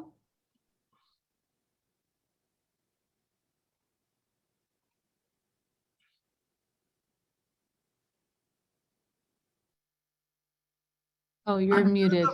Unmute of good.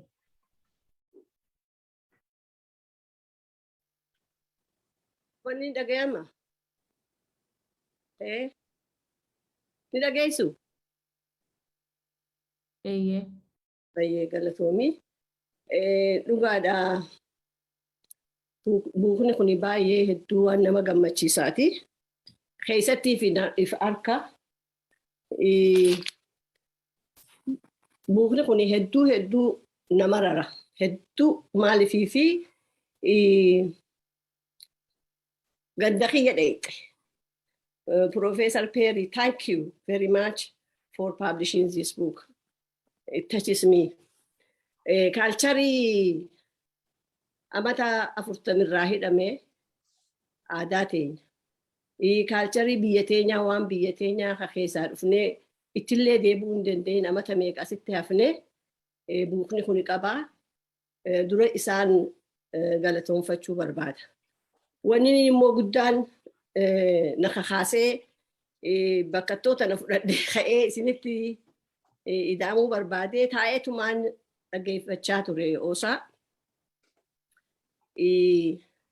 Duraan dursee hedduun galatoonfadha. Paanaalistiin kun hedduu waan gaarii hojjete. Immoo waa'ee jeneraalii waa'ee oosaa irratti irra waan deemaa jiruu fi waan immoo uummata keenya irratti deemaa jiruun wal bira qabee laalee naa ta'uu dide.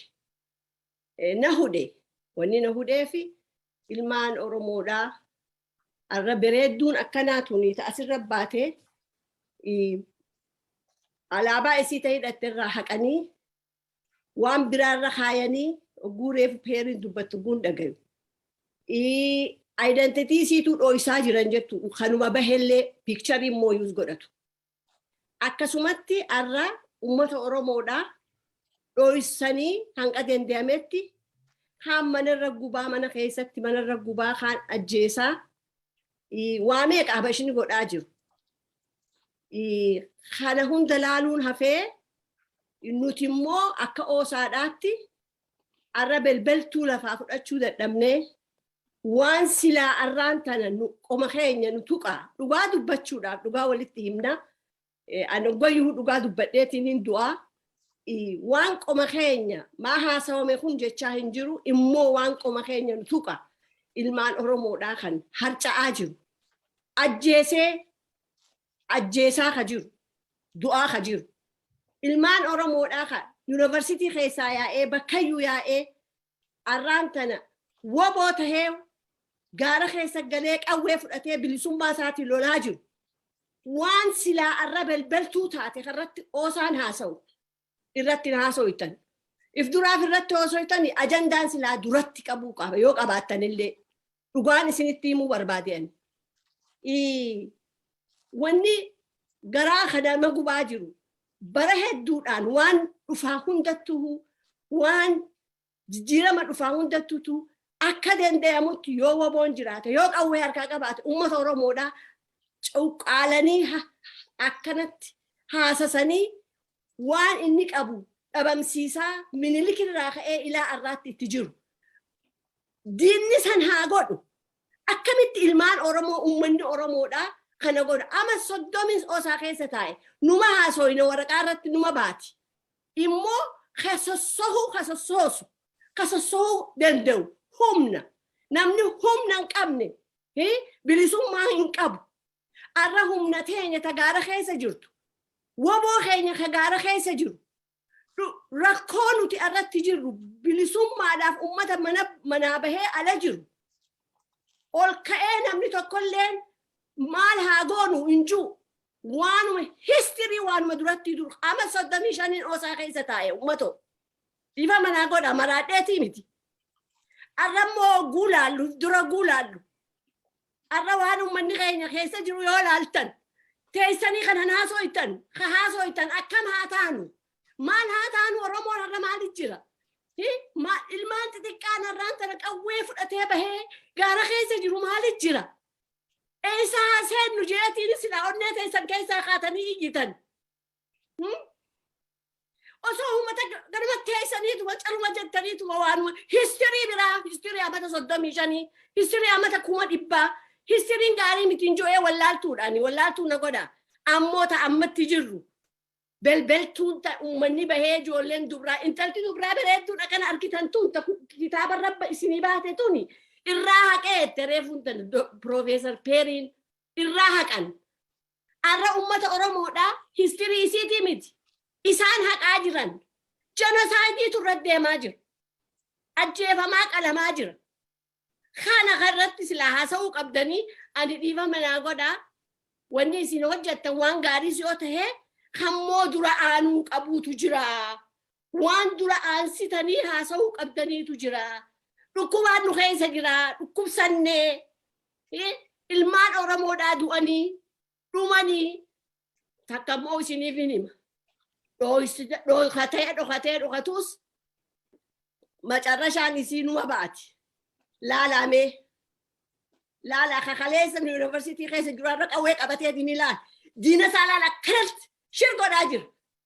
Ilmaan Oromoo ganaadha. isin garsiisa isin hundaa'u isin garsiisa biyya lafaarra warri jirtan warri kanatti waan Oromoodhaa cuqqaaltan hundinuu isin garsiisuu ta'a. Nima uummanni Oromoodhaa nima woboon nimo an kanaan isinitti hima. Kanumaan beeka biraa hin beeku nagaadhaa jiraadhaa.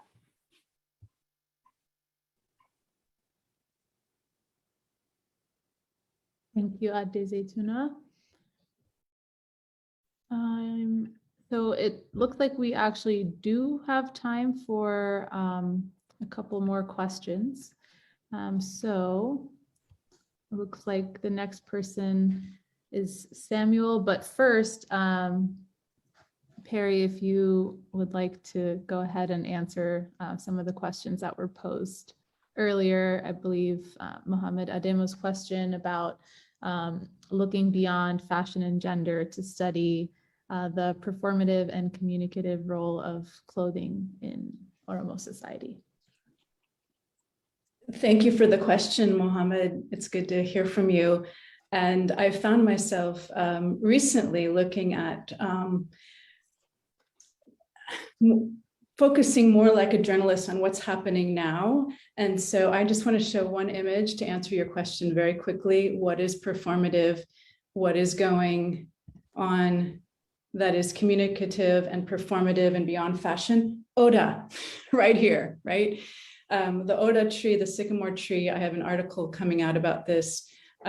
Here it is. I think this image says it all. So the use of Oda on clothing, embroidered, beaded, it's an incredible phenomenon. So I think that speaks quite loudly. So I'll just stop with that.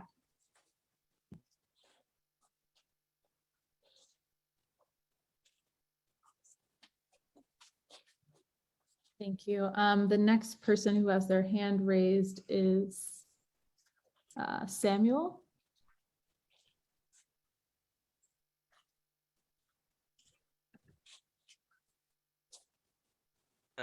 Tole, ega video le jaden ture in kasu. Sagalen kun nagama. And Agama. Really, I would like to thank you, all of you, especially women's. This indicates that the Oromo culture is really rich in all sides, inequalities. Ammalle dumarratti kanasa ani.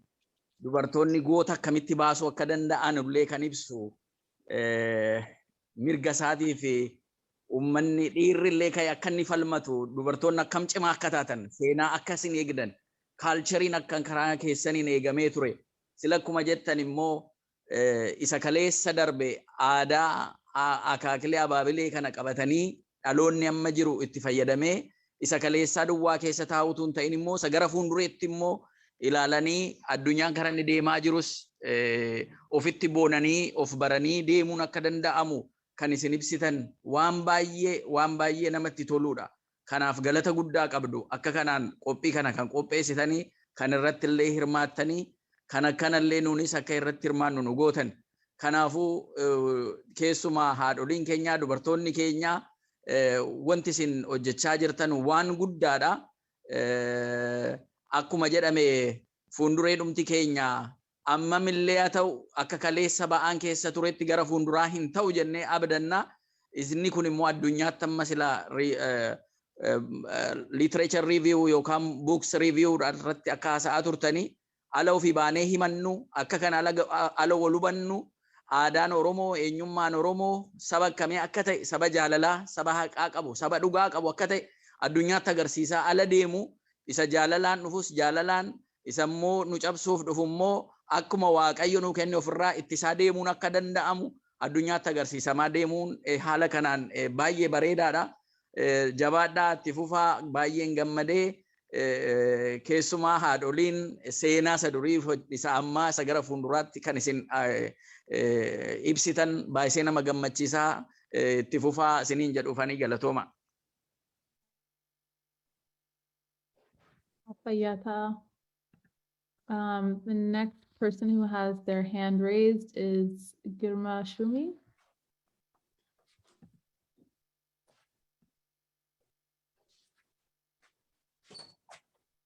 You can unmute yourself now.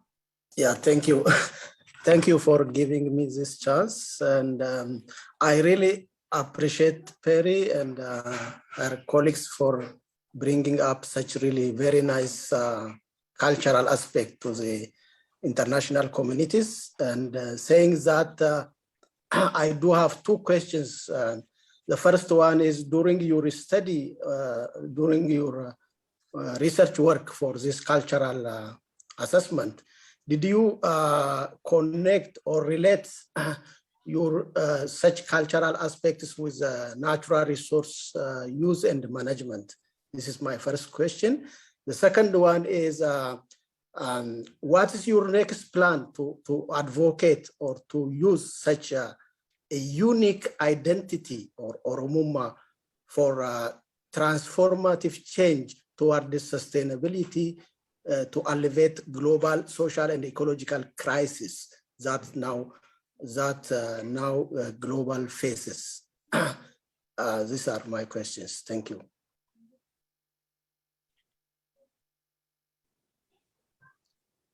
Great, thank you.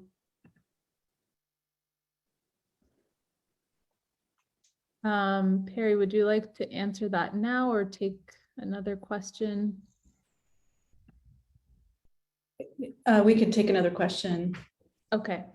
Next on the list is Workina. All right, you may unmute yourself.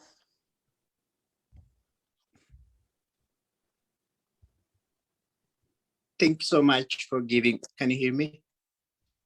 Yes. Yes. Okay. Thank you, everyone. Peri, the Zaytuna, all leaders of OSA. There is something that has been so puzzling to me. The true Oromo issues, history, culture questions are deliberately downplayed, ignored, or twisted.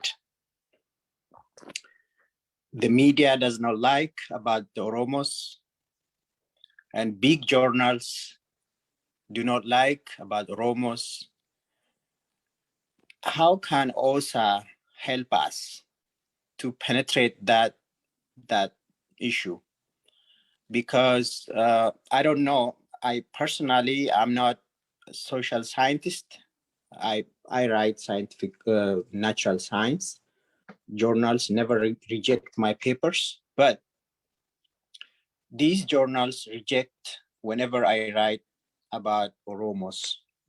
I never write fictions. I never write insulting somebody, but just I specifically write about the Oromos. That includes the issues, the history, the culture, the questions that we have, but they never accept about Oromos. So why OSA does not focus on that kind of issue by using the intellectual community, the Oromo scholars who are good in this area, to penetrate at least the journals, which can be seen by all international community.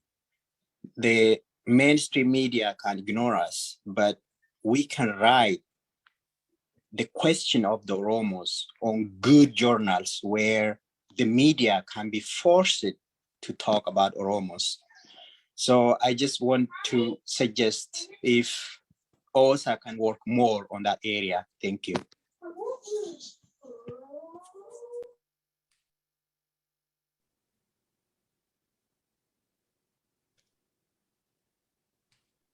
Thank you.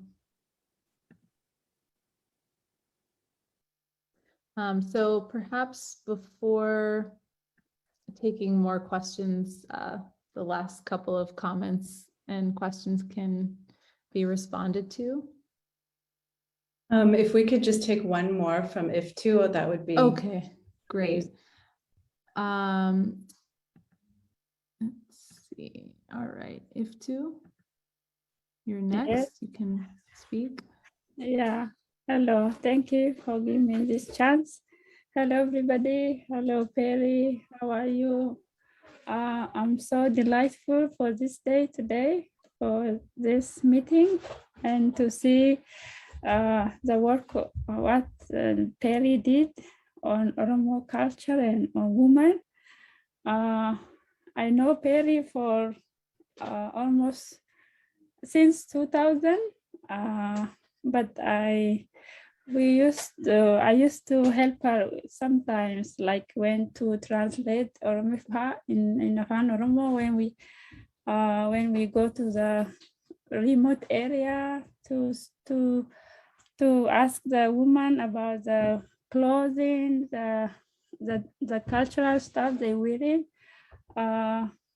Very dedicate her life. She really worked hard to see this day, and I'm so happy, and it's really, I don't have words to explain how I'm happy for her and how she worked hard, and even in very hard time, even a very remote area to do this job. I never seen anybody even within from our people or anybody in Ethiopia to do this kind of job. So she leave everything, the happiness, all the stuff behind. And I know now I came to Canada. I was in Canada, but I know the life we live in Ethiopia and the life we live in Canada is so different. But she didn't I don't know, but she really worked hard. And Peri was it's not just any kind of person. She's a kind of person, like she looked like Oromo. When she saw them on the road, she cried. She say, how come they walk without barefoot? Sometimes a lot of Oromo people, when we go to remote area or even in the city, they don't most of them, they don't have shoes. One day she saw and she cried. I say, yeah, I saw her so many times. She cried. She said, why they walk without a shoes? And some people have shoes. And it's really, when it touched my heart, and I really don't forget what she did for Oromo people and how she.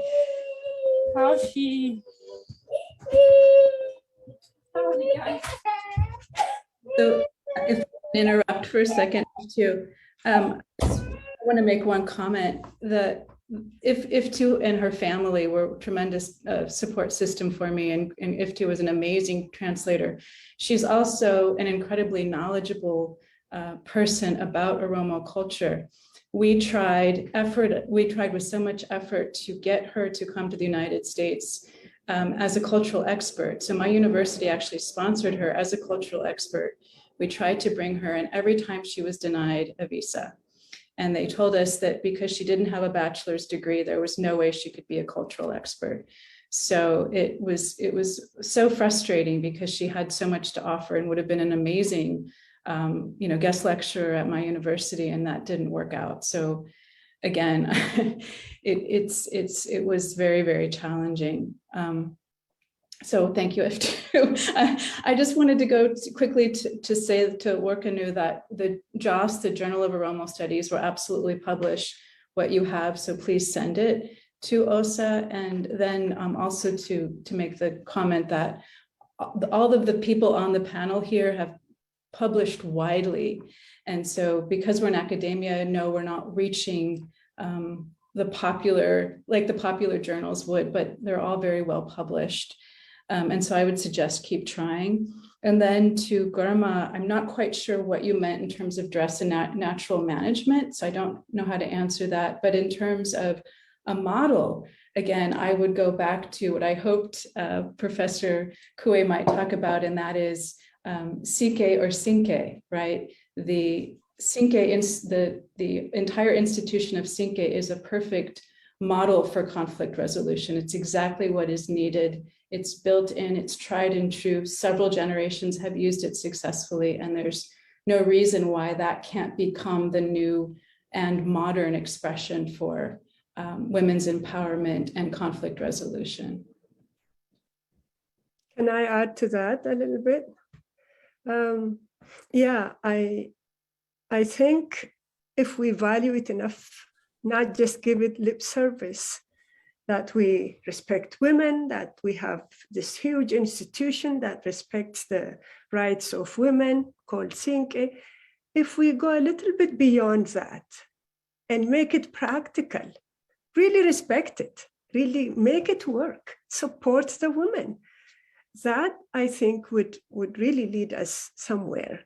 And I really wanted to also really acknowledge Zaytuna's passion for justice.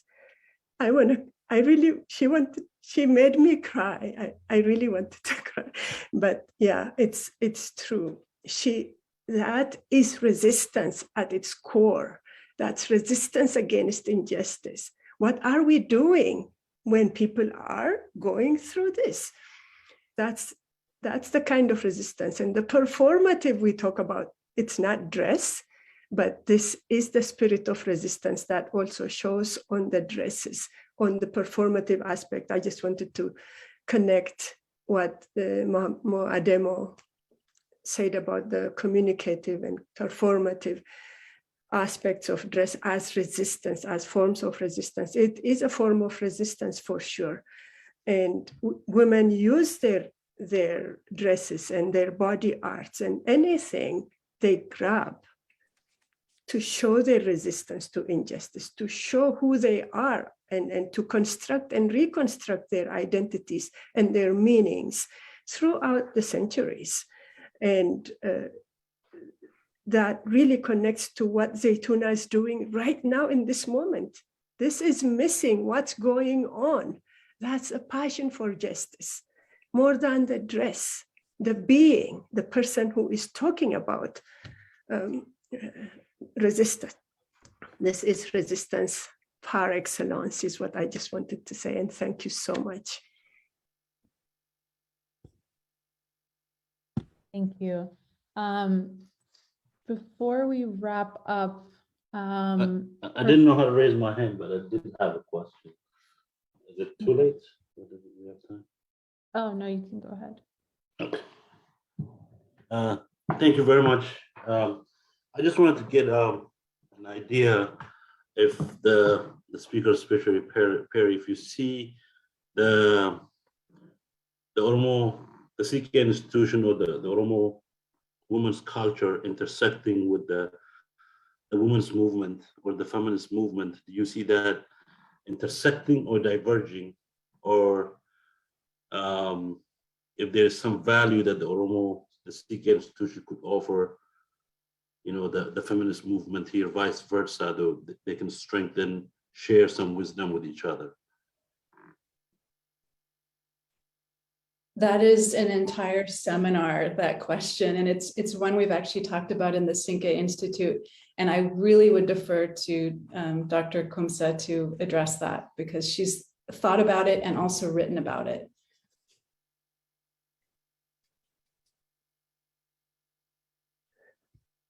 Okay, thank you so much. But you could also say a few words about it, because we did talk. Okay, but the Sync institution, I think, of Oromo women, I think it's a perfect model for conflict resolution, for justice, for struggles against injustice, and all of that. I think within the broader feminist movement, the more emancipatory project of the feminist movement, I think it could be a real model.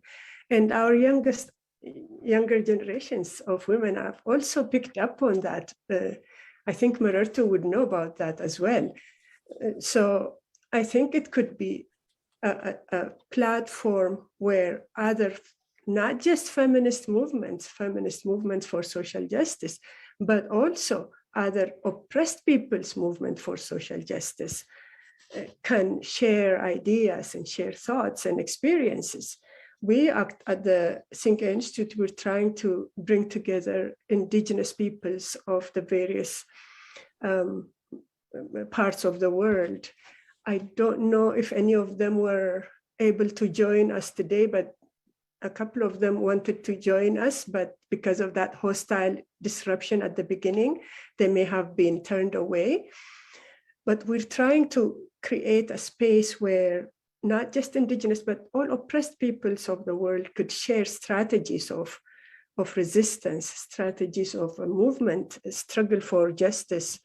So I think it could be for sure a model. And actually Peri continues to remind us, this is a model. We have a model to share with the world. Just like Gada, you know, we share it with the world. We have something to contribute to the world movements and struggles for justice. So this is a huge contribution. And maybe we will continue on that path at the Syncretism Institute. Thank you, Peri. Thank you so much. This has really been a very interesting and insightful discussion. Before we wrap up, do any of the panelists have any final remarks they wanted to make?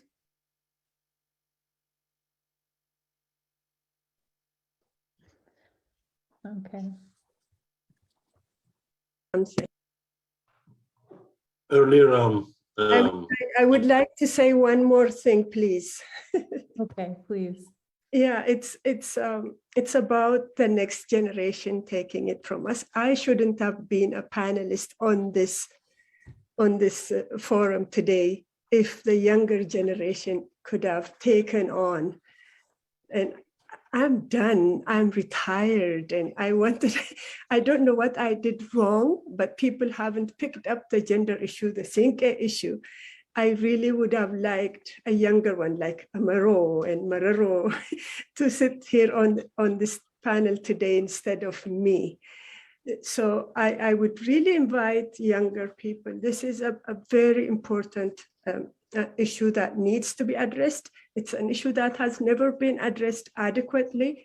I think, yeah, I just wanted to invite everybody, like the younger generation of women, to pick up the Syncretism, join the Syncretism Institute, and let's move forward. Take it on. It's the old people can't come to every panel every single time. So yeah, take it on before I drop and die right now. Take it on, okay? Thank you so much. Thank you. Thank you all so much. And again, I just wanted to encourage everyone to check out this book, and I'll put the links again in the chat here for those of you who are in the Zoom, and for anyone who's not here in the Zoom room and is watching it live streamed on Facebook or YouTube. This is the book. You can find it on Amazon, and it's definitely worth your time. Thank you, Dr. Peri Clem, for authoring it, and to all of our panelists for a really wonderful discussion.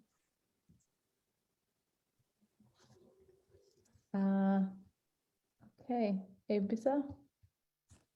So much. All right. Thank you. That was really exciting. I have to go back and listen to it myself to digest some of the wisdom that you guys have dispensed. And Dr. Kwekumsa also made a call to the next generation. So I hope they will listen to her and take up the Syncretism institution. Thank you so much. It was a pleasure listening to being engaged in this panel. Just a quick update.